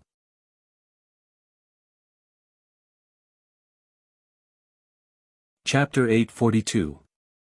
Xiao Xian stood on the head of the giant beast that had broken out of the ice. Beside him, the howling wind carried with it white flames. Behind him, the towering snowy mountains collapsed. Giant beasts of different sizes and shapes that should not have existed in this era stood there. Their eyes were dim and lifeless. The sharpness of the past was gone. However, their huge, cold, and murderous bodies were enough to show how fierce they used to be. The sound of flapping wings approached from afar, coming from the depths of this world of ice and snow. Cha-Cha shrunk its head and was as quiet as a wooden chicken. It looked curiously at the giant beasts that had grown wings and flew into the sky. It had a strange sense of reverence towards them. It did not recognize these giant beasts. It had never seen them before. It had also never heard of them from its own kind or humans. If it had to be compared, the only one that was similar to these giant beasts in the sky was the small bird-like creature that Xiao Xian had melted from the ice on the surface of the sea. Heavy footsteps approached from afar. All the sounds in the surroundings gathered together to form a strange force. At this moment it was as if a battlefield that had passed through thousands of years had completely erupted. The puppet beasts that were charging towards them were no longer alive. However, they still retained their valiance as the top predators in the current marine food chain. On this battlefield that seemed to have spanned hundreds of millions of years, one side was the new overlord of the ocean, and the other side was the ancient masters of the distant past. At this moment, they finally collided. The hard earth with layers of ice that had been flipped over was crushed in the blink of an eye. Wherever the giant beasts were on the battlefield, there was not a single piece of land that was intact. Rumble. On the vast frozen continent, there were cracks everywhere. Countless pieces of ice and gravel flew up. Large and small cracks were about to split the continent. The earth was sinking. No matter where it was like the end of the world. The ground was trembling. Unknowingly, the wind that had risen up became stronger. If an ordinary person were to approach this battlefield, they would definitely vomit blood from the shock. Even if they did not die, they would be knocked unconscious. The powerful airflow created by the swaying of the beast's tails and claws could tear a person to shreds. The ice shards with sharp edges were like sharp blades as they were swept into the battlefield by the wind. The sharp ice crystals that could pose a threat to humans simply shattered when they collided with the giant beasts. Even if they could pierce into the beasts' bodies, they couldn't go any deeper. Although they were already dead, and although many of them did not have hard armor, the rigid and firm muscles of the giant beasts, as well as the bones that could not be broken by sharp swords, could easily block the attack of these ice crystals. Even if these giant beasts were still alive, they wouldn't care about the ice crystals that wouldn't hurt them, let alone the fact that they were just mindless puppets. A muscular carnivorous beast had its tiny forelimb bitten off, but it didn't stop at all. Without any fear or hesitation, it rushed forward and bit down on the beast that was similar in size to it. Its powerful jaws allowed its sharp and hard teeth to penetrate into flesh that even ice crystals couldn't penetrate. It bit down on the beast's neck, tearing apart the beast's neck. There was no blood spurting out, only the remains with a rotten smell. A slightly smaller beast was bitten, dragged, and flung out. Its body flew into the distance, smashing into the ground with a bang. If it was in a quiet environment, it would be like muffled thunder, but in this battlefield, it did not raise the slightest bit of sound. The thick layer of cracked ice let out explosive roars. These giant beasts from the sky, land, and sea, whether they were from hundreds of millions of years ago or today, were like fierce demons that crawled out of a killing field, as if they wanted to destroy the world. There was no blood in their dead bodies. Their flesh and bones were broken in the fight, and the ground was full of broken limbs and remains. From time to time, the earth would explode due to the fierce collisions of these giant beasts. As puppets, under the control of the puppets, they could only use 10 to 20% of their attacking power. Even so, they still caused a destructive impact to this frozen land. The vast ice shelf and the snow-covered land had turned into a bleak battlefield. The ground was still trembling, not only because of the power of the fire seed, but also because of the huge number of giant beasts fighting against the powerful combat power. The ice and stone were solid under the ice, but when the beasts stomped on them, they were crushed into pieces. The vast ice shelf had unknowingly been split and shrunk. Broken ice and icebergs fell off the shelf and drifted away with the waves. The icebergs that floated on the sea were blown upside down by the airflow from the frozen land. The ice belt that stretched for several kilometers on the edge of the land had already collapsed. White flames burst out of the totemic patterns on Xiao Xian's body, as if they were going to tear his flesh apart. It was also these white flames that blocked the raging cold air in the surroundings. Staring at the battlefield, Xiao Xian did not relax at all. Even though he had used the power of the ancestral shaman to enslave these frozen giant beasts, controlling such a large number of beasts took a lot of mental and physical energy. Fortunately, the situation was tilting in the direction that Xiao Xian wanted to see. Giant beasts continued to climb up from the sea to the land, and also from the depths of the frozen land. Some were enslaved by Xiao Xian, while others were under Yi Xiang's control. Although Yi Xiang had brought many puppet beasts from the sea and other places, they were still lacking compared to the beasts in the frozen land. At first, they were able to gain the upper hand, but as more and more giant beasts from all over the frozen land joined the battle, the situation began to change.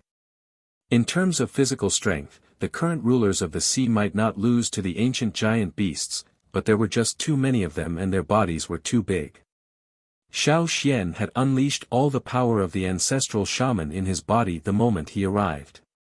Now, on the frozen land, a giant shaman seal was burning, as if it was going to burn the entire land. The white flames did not seem to have any temperature and did not melt the frozen ice and stone, but they were constantly awakening the ancient giant beasts from their slumber. It was as if a source of life had been injected into this uninhabited land.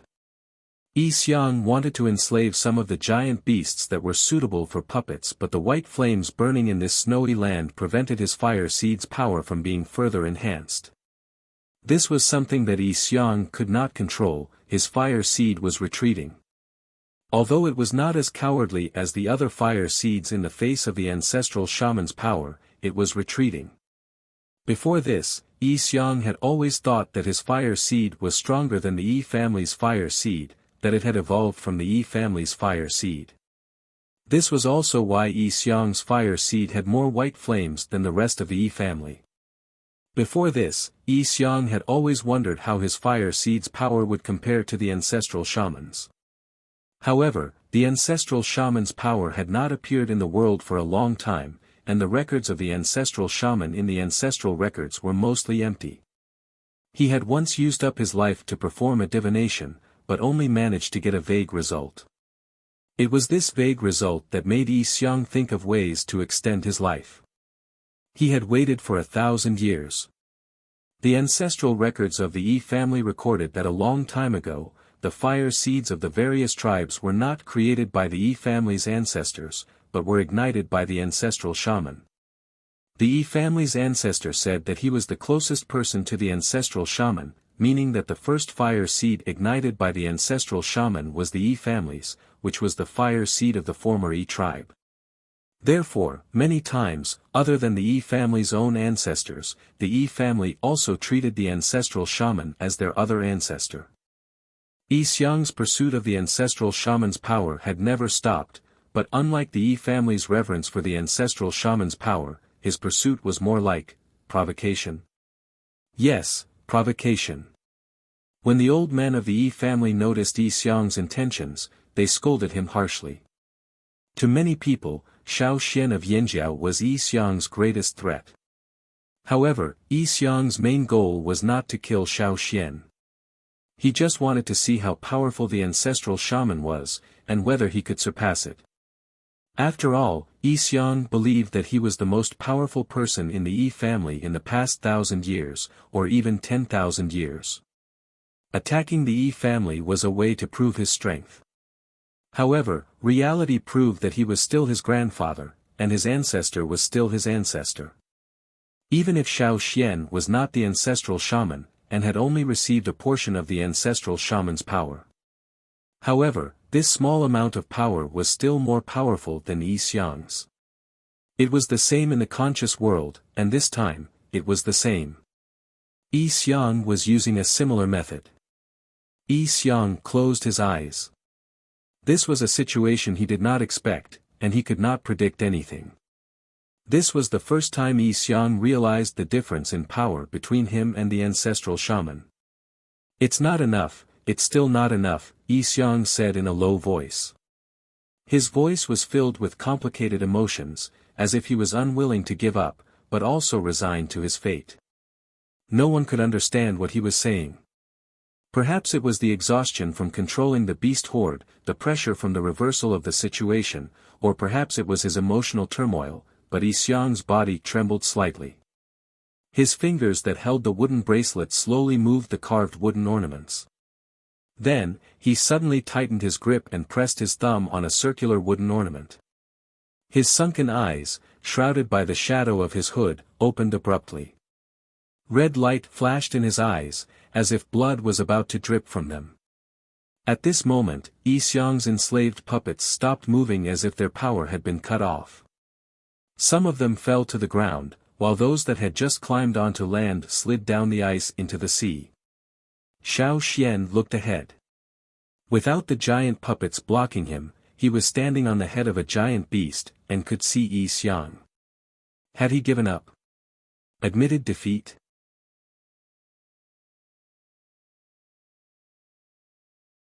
Chapter 843. Just as Shao Xian was about to give chase and eliminate this threat, a huge crack appeared in front of Yi Xiang.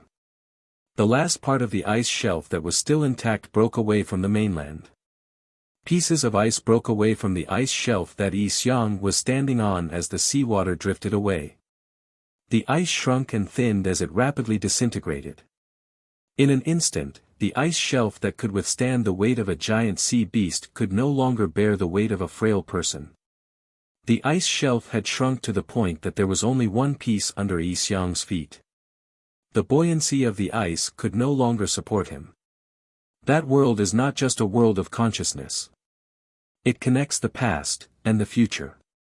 Have you seen it before? As he spoke, Yi Xiang began to sink.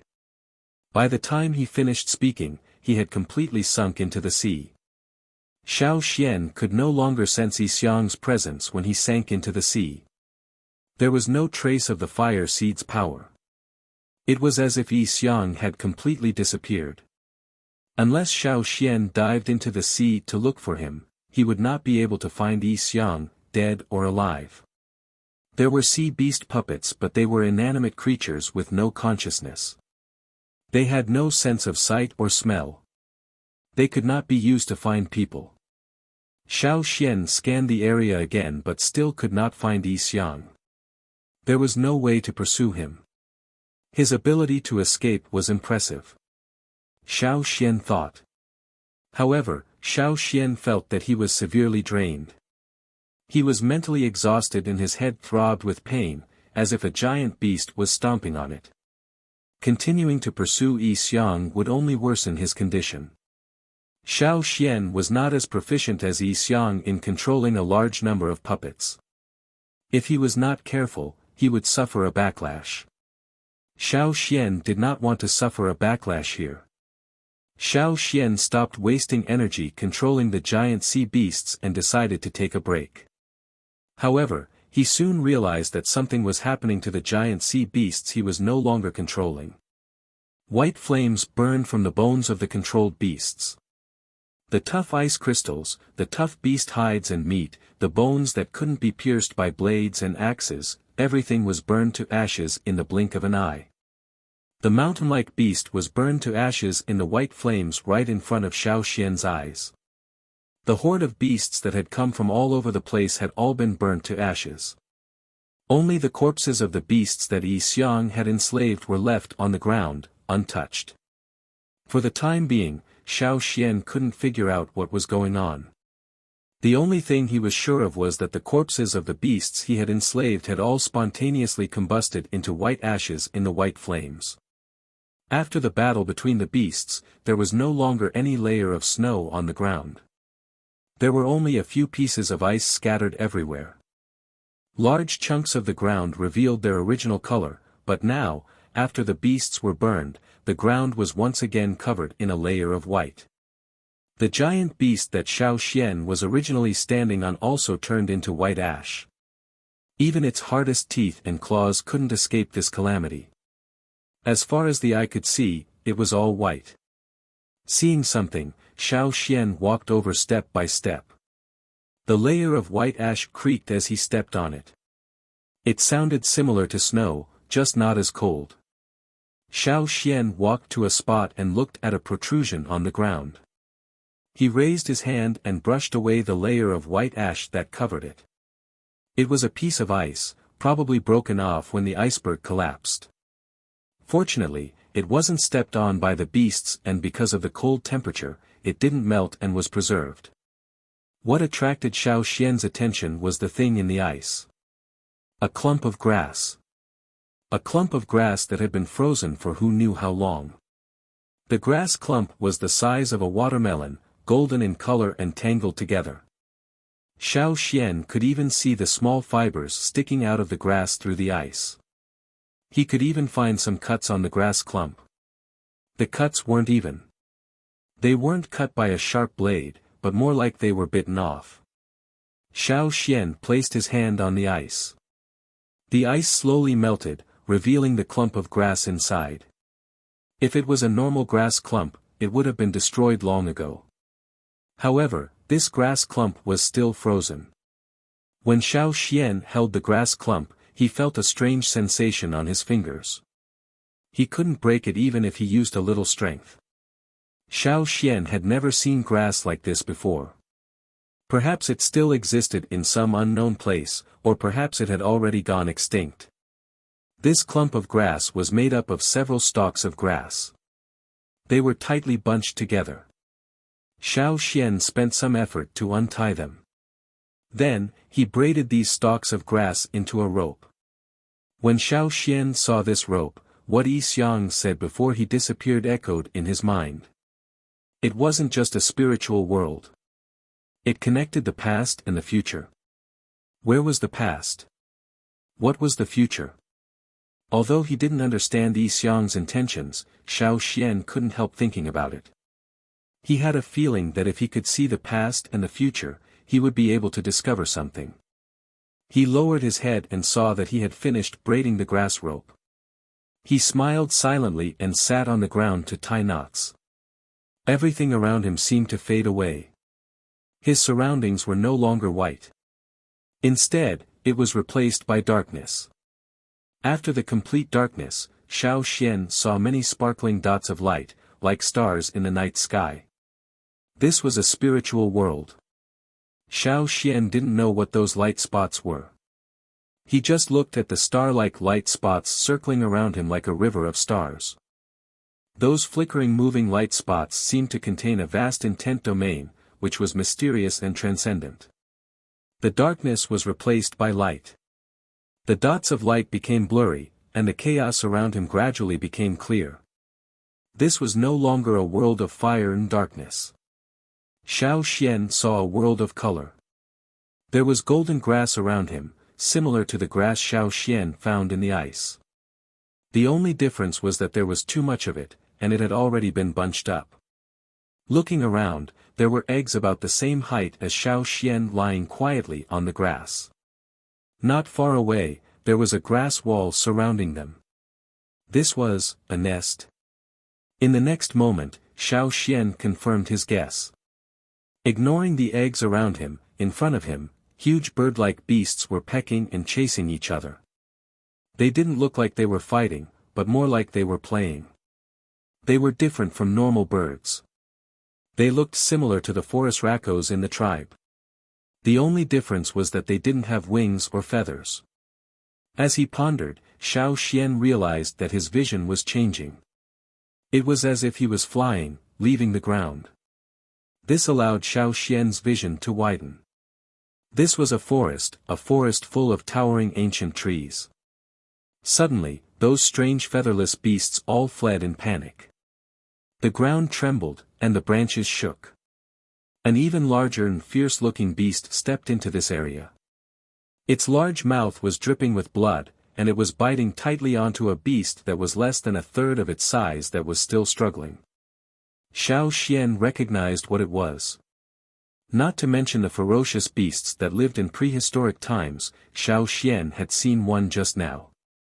He was the one who pulled those prehistoric overlords out of the ice. Although it wasn't the same as the one in front of him, they were of the same species. His vision went even higher. In the distance, there were other types of beasts that should have disappeared. Some had huge bone plates on their backs, some had bone armor on their heads, some had tails like meteors, some had necks like snakes, and so on. One by one, they appeared in front of Xiao Xian. Xiao Xian also saw some figures hiding in the bushes and hiding in the forest. Although he couldn't see them clearly, Xiao Xian was sure that they were humans. However, in this era, humans were only prey at the bottom of the food chain. Seeing them flee in panic in the face of a small beast, he knew that they lived a difficult life. If it were the Yanjiao people, they would have hunted down and killed the beasts. Xiao Xian somewhat understood. This should be the past, a very long time ago, before the fire seed appeared. Even if he couldn't really touch it, Xiao Xian could still feel the warm and humid climate in front of him. Entwined vines climbed through the forest. Thick tree trunks were covered with wet moss. Some unknown insects that Xiao Xian had never seen before flew around. There were also some huge mosquitoes, similar to the giant dragonflies that Xiao Xian used to ride in an airplane. After passing through the dense forest and over the tall mountains, he saw a flock of huge birds. No, those weren't birds. When they flew, they spread their huge wings. They were different from ordinary birds. They were the same as the one Xiao Xian saw in the ice. However, these beasts didn't have long tails. They were short-tailed. The largest ones were almost the same size as the largest eagle Xiao Xian had seen in Eagle Mountain. High up in the sky, a figure with a crest flew past and called out. On the land, some of the same species that were crawling to hunt or eat gave up on the prey they were chasing. Some of them held the prey they had killed in their mouths. They spread their huge wings and flew into the sky, following the figure at the front into the distance. More and more figures flew up. Some flew from the mountains, some from the forest, and some from the sea. In the end, they all gathered in the sky, blocking out the sun. Behind them, some flying beasts that were smaller in size and different in shape also flew up. This wasn't a flight of one species, but a flight of many species. They were like a long dragon with no head or tail. The bigger ones were at the front, and the smaller ones were at the back. Some of the faster ones were chased away and killed by the group in front. At the end of this group, Xiao Xian saw familiar figures. Those figures hanging at the end of the group were exactly the same as the pterosaur he had revived in the ice. This flying group of many species left the land and flew towards the boundless sea. After flying for an unknown distance, the land disappeared, and the blue sea was everywhere. The group at the front lowered their flying altitude and maintained a moderate distance from the sea. Those flying beasts with crests spread their wings and glided. They moved their stiff long necks and let out strange cries. At first, only the few leading beasts were crying. Soon, the flying beasts in front of them all started crying. Not long after, this long group of beasts also started crying. Their sounds were different, and it was impossible to tell if they were mixed together. However, if one looked carefully, they would realize that they all had the same rhythm.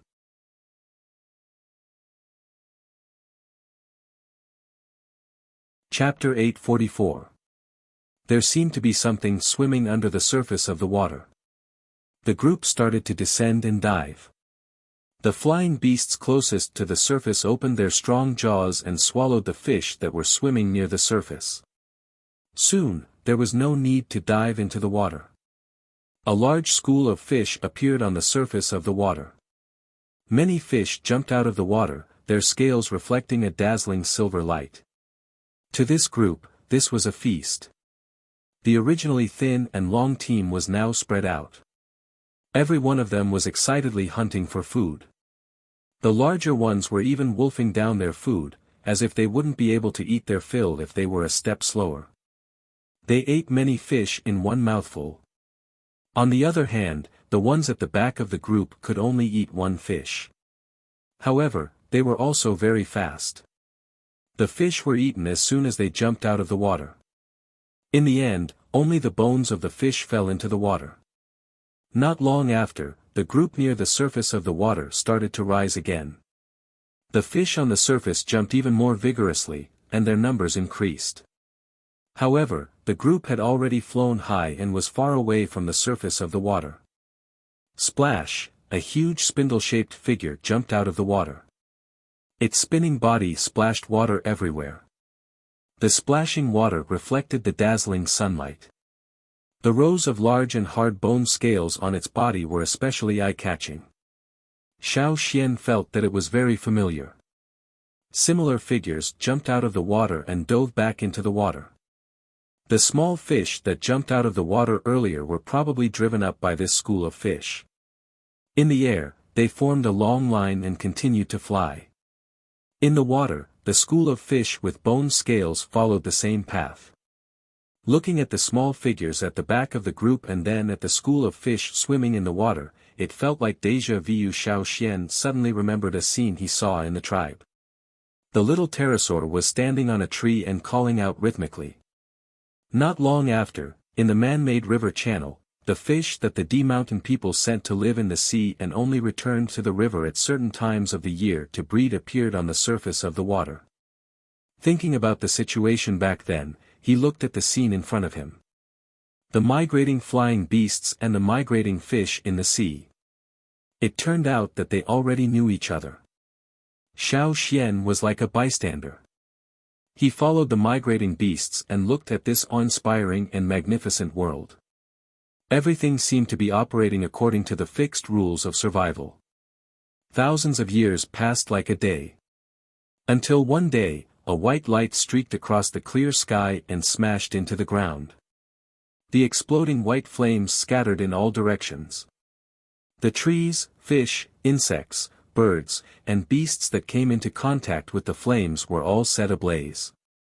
The once arrogant overlords, with their huge bodies, sharp claws, and sharp teeth, could no longer help them.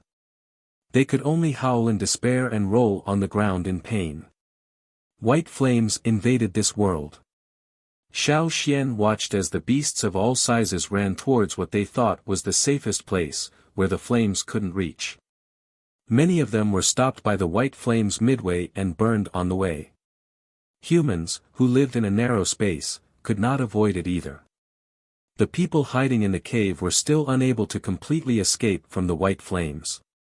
Those white flames seemed to be chasing after all life forms, wanting to burn everything. There were also flames that fell into the sea and kept burning as they fell into the depths of the sea. However, compared to the ground, there were much fewer flames falling from the sea. Therefore, many beasts living in the rivers, lakes, and seas avoided this calamity. The flying beasts that dominated the sky were not spared either. The humongous flying beasts with crowns on their backs were led by the largest flying beasts and flew in one direction in a group. Some of the beasts in the group could not withstand the flames and fell, turning into ashes. Some continued to fly with difficulty with their burning bodies. Xiao Xian watched as they flew to a piece of land, flew into the forest, and landed in a place. Their mountain-like bodies were stacked on top of each other, piling up into a tall mountain, like a collective cemetery. It was still déjà vu. The world was invaded by white flames. Those white flames could be seen everywhere. The former prosperity and vitality were no longer there. The beasts that thought they had reached a safe place escaped the burning of the flames, but they could not escape another calamity. The place where there were no white flames was instantly frozen. All the retreating creatures did not have time to escape, nor could they howl. After an unknown period of time, the world changed. The white flames were gone, as if they had dissipated into the air. Some of the trees seemed to have mutated and changed into different forms. The beasts that appeared also underwent huge changes. Those that crawled out of the water, crawled out of the ground, walked out of the forest, and so on. They were no longer the same as before. In the forest, on the other side of the towering mountain range, a figure broke through the ice and rose into the sky. Without its membranous wings, thick feathers covered its entire body. Its body had also undergone a huge change. The only thing that remained unchanged was its ability to fly. It spread its wings and let out a loud cry that broke the silence of the mountain range. The majestic figure seemed to want to fight with the sky again. However, only a few of them flew out after experiencing the flames. Most of them were buried in the mountain that had been piled up. Xiao Xian matched the scene in front of him with the place in his memory. This was the birthplace of the giant mountain eagles, and the place of their faith. Death and life seemed to happen in the blink of an eye. After suffering this calamity, when they crawled up again, they had a different appearance and were reborn. Xiao Xian's gaze crossed the distance and stopped at a seemingly ordinary mountain. In front of him was a cave. There were traces of human modification at the entrance. That was the place where humans lived. As night fell, the stones used to cover and protect the entrance of the cave were not moved by anyone. The entrance was not blocked. In the darkness of the forest, danger lurked everywhere, revealing its ferocity. The nocturnal beasts that had been reborn once again focused their attention on the weak individuals. Following the scent, they came to the entrance of the cave and surrounded it, quickly shrinking the encirclement. The stronger individuals pushed aside the other competitors and approached first, wanting to go in and kill their prey. However, the beasts that approached the entrance of the cave seemed to have smelled something bad. They paced back and forth, not entering the cave for a long time. A hazy white light appeared in the cave. As it gradually approached the entrance of the cave, it became clearer and brighter. When the white light approached the entrance of the cave, the nocturnal beasts outside seemed to have seen something terrifying. They retreated, their eyes filled with deep fear. A rough hand covered in scars trembled as it pushed aside the hanging vines that blocked half of the entrance of the cave. A figure walked out. He was only casually wrapped in a tattered piece of animal skin. He stood at the entrance of the cave and looked at the beasts outside. Finally, as if he had used up all his courage, he stepped out of the cave. In his other hand, a ball of white flame burned. It was this ball of white flame that made the nocturnal beasts, who were originally filled with bloodlust and murderous intent, shriek in fear as if they had seen their natural enemy. They turned their heads and rushed into the forest. Xiao Xian stood outside the cave and watched the figure walk out step by step.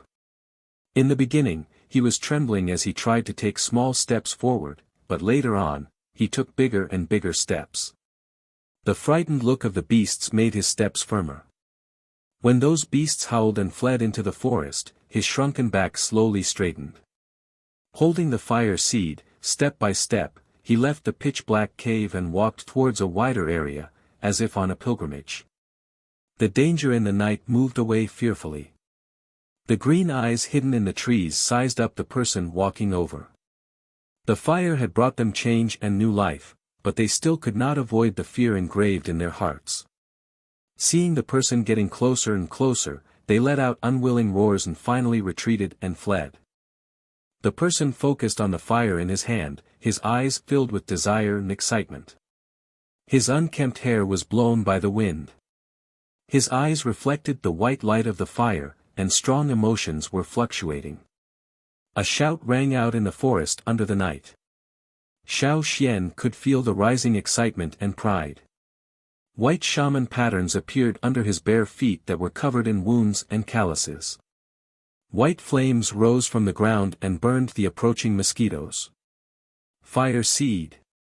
A true primitive fire seed. This was the first person to control the power of the flame that changed the world.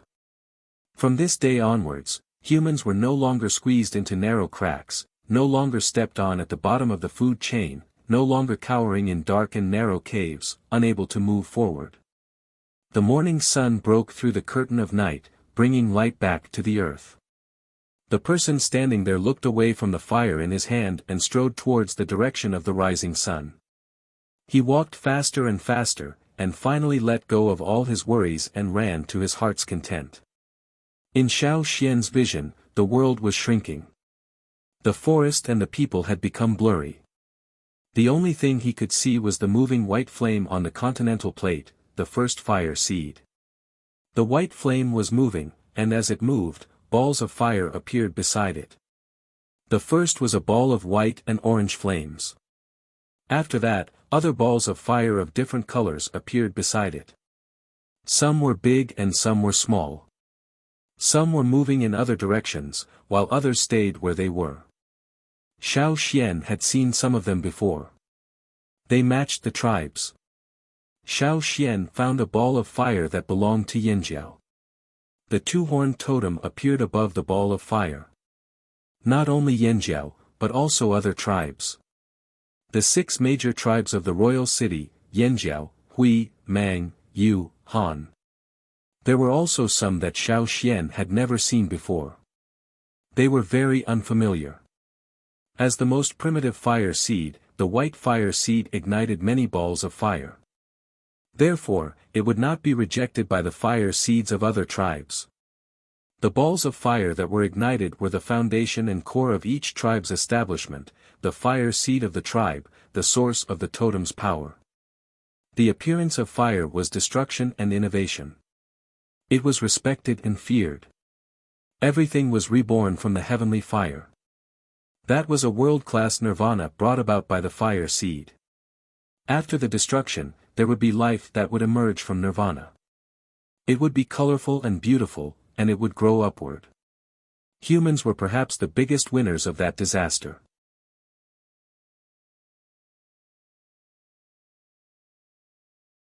Chapter 845. As time passed, some of the fireballs were extinguished while others moved further away. Xiao Xian's gaze focused on one spot and the scene was magnified. A pair of old hands brushed the rain-soaked ground and scooped up a clump of dirt. White flames emerged from the palms and the clump of dirt rolled, becoming smaller and more solid. Finally, it took the shape of an egg and became a rock. Xiao Xian could not see the person's face clearly, but he recognized the rock. However, after the stone was formed, the white flame gradually disappeared, and the figure also became blurry. In the end, it returned to the clouds. The stone flashed with white light, but it was not with the other fire seeds. Instead, it was hidden behind a cloud of mist, as if it was the most mysterious star hiding behind it. This was the past that Yi Xiang had mentioned.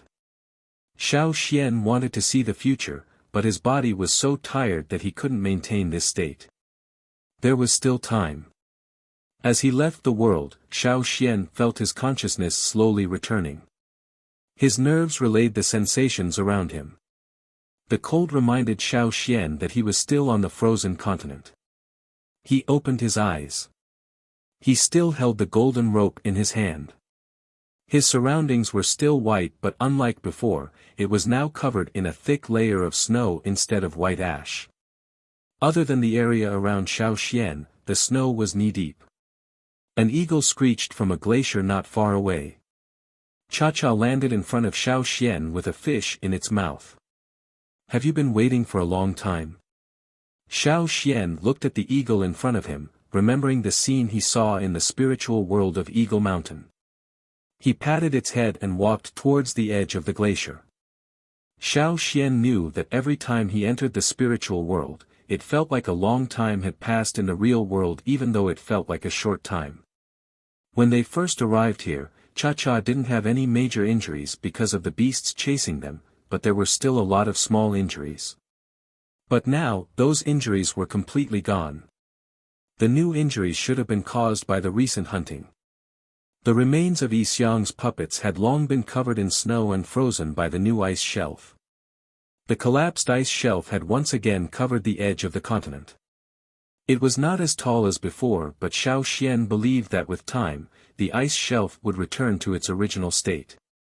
The ice shelf was not a few hundred meters above the sea, but the thick layer of ice was enough for Cha-Cha to walk on, not to mention Xiao Xian, who was lighter. Time to go back. The surroundings were still quiet. The ice seemed to reject all life.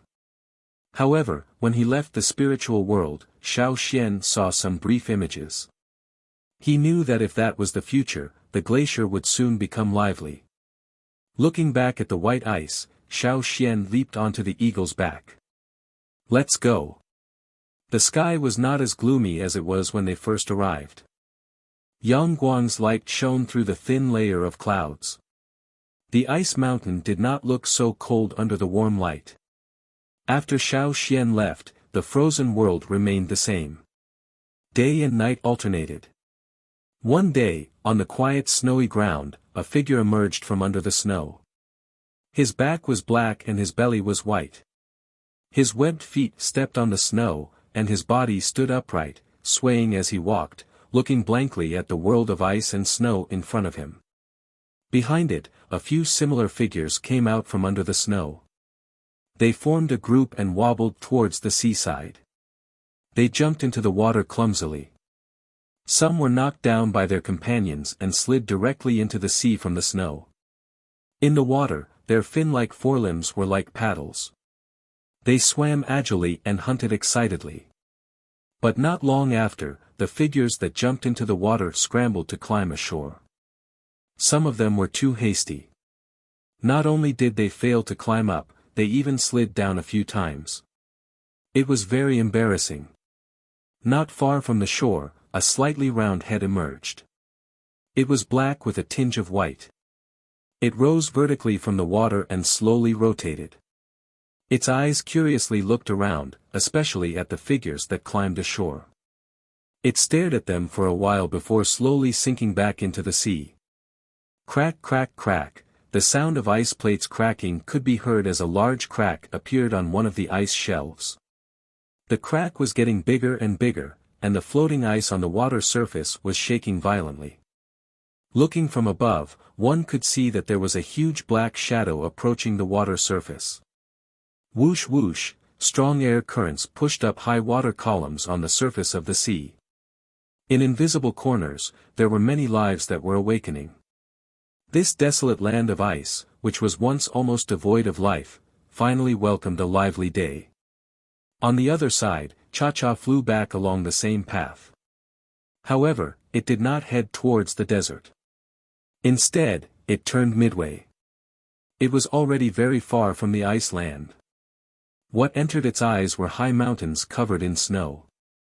It gave people a cold feeling. The wind was like a cold knife. "You've been here before?" Xiao Xian asked. According to the rough map in his mind, they could indeed fly towards the tribe. However, they had to pass through the forest where the fearsome beasts lived. In the past, they had to enter the forest from the tribe. But now, they had to cross the unfamiliar mountain range. On the tall and uneven mountain peaks, there were several huge figures flying. They were giant mountain eagles like Cha-Cha. Except for Cha-Cha, most of the giant mountain eagles liked the high mountains covered in snow. Flying forward, Xiao Xian also saw the ice fields and glaciers on the high mountains. The environment was somewhat similar to the Eagle Mountain. He just did not know if this mountain range was connected to the Eagle Mountain. This mountain range was too long and too big. He could not see where the ends of the two sides were. The melted snow merged with the spring water from the mountain and flowed through the unfathomable canyon. Then, it flowed with the water from other directions into a large river. This river. Was it the river in front of the tribe? Was this the source of the river? What was the endless river all those years ago? That was not right. When Xiao Xian crossed the river that year, he had a feeling that the seemingly endless river was not as wide as it looked. It was just that his strength was limited back then and he could not see the mysteries behind it. There were still many secrets in this world. He just needed to discover them. Just like a long time ago, when the fire seed first appeared, if there was no one who could control it, fire would still be in existence that was feared by all life. Flying along the river, Xiao Xian saw many things he had never seen before. In the past, he had only set out from the tribe and entered the forest to hunt. The furthest he went was Eagle Mountain. But this time, he was going back from the other side of the continent. What he saw was different from before. Back then, you went around the desert from the Hui tribe and flew to Eagle Mountain from here? Xiao Xian asked. When Xiao Xian went to the other continent, Cha-Cha stayed with the tribe. During that time, Cha-Cha had left the tribe to fly to the Hui tribe and find his companions to go to Eagle Mountain. Ho, Cha-Cha answered, meaning that Xiao Xian was right. Even if it was a route they had never flown before, the mountain eagles had a natural instinct for the place they believed in. It was as if there was a compass in their heads telling them where to go. Therefore, no matter where they lived in the world, once they reached a certain age, they would be able to find Eagle Mountain. It was a natural instinct and a belief that was deeply rooted in their bones, even if they had never seen what their ancestors looked like. On the way back to the tribe, Xiao Xian would often look at the various fearsome beasts in the forest while hunting. It reminded him of the distant past he saw in his consciousness. The heavenly fire had changed the world greatly. The rise of humans was also due to their own opportunities. Otherwise, even if they could survive the fire, even if they could avoid the heavenly fire, they would still be at the bottom of the food chain. The world was cruel. Without power, one would only be hunted. After flying for a while, Xiao Xian finally saw the familiar hunting ground. His mood lightened up. The first time he walked into the forest with the stone knife, Xiao Xian realized that he had really come to this world and could not go back. After so many years in Yanjiao, he had gone from not caring about it to treating Yanjiao as his responsibility. Only Xiao Xian knew how it felt. After all, in the eyes of the Yanjiao people, Xiao Xian was still the person who walked out of the Crouching Bull Cave. Yanjiao's territory finally came into view. Below them, the patrol team was running and shouting excitedly. In front, the shaman and chief were already waiting with their men. Inside the Flaming River trading point, Beimi was bringing some people to look at their new house. When they arrived, Beimi decided to buy a big house in Yanjiao's trading point and sent some people to stay here for a long time to buy gems and other rare items from the other continent. As they were talking, they suddenly heard cheers from the Yanjiao tribe on the other side of the river. It was so loud that even the noisy trading point could hear it. The horn sounded and the Yanjiao people in the trading point hurriedly ran over. "What's wrong? What happened?" The new travelers were confused. They hurriedly asked the others. Some of the elders who were familiar with the Flaming Horn tribe calmed down after the initial surprise. They pointed at the Flaming Horn tribe on the other side of the river and said, "It should be the Grand Elder of the Flaming Horn tribe. We don't know where he went, but he's back now." Then, they gave the other party a look that said, "This is common, don't make a fuss." Beside the man-made river that was dug around the trading point, the little pterosaur threw a fish into the water and looked up at the withered leaf birds chirping cha-cha on the other side of the river. It spread its wings and flew up. As it flew over the river, it called out a few times towards the water as usual. A few spindle-shaped figures that were longer than humans leapt out of the water. Their large bony bodies spun in the air, drew an arc in the air, and dove back into the water. You're tuning into the Han Li's Wuxia Chronicles YouTube channel. We're so grateful for your support, and don't forget to subscribe to join us on this incredible journey through captivating stories. Your generosity through donations truly makes a world of difference, as it's the primary source of revenue that allows me to expand and enhance this channel for you. Thank you from the bottom of my heart for being a part of this adventure.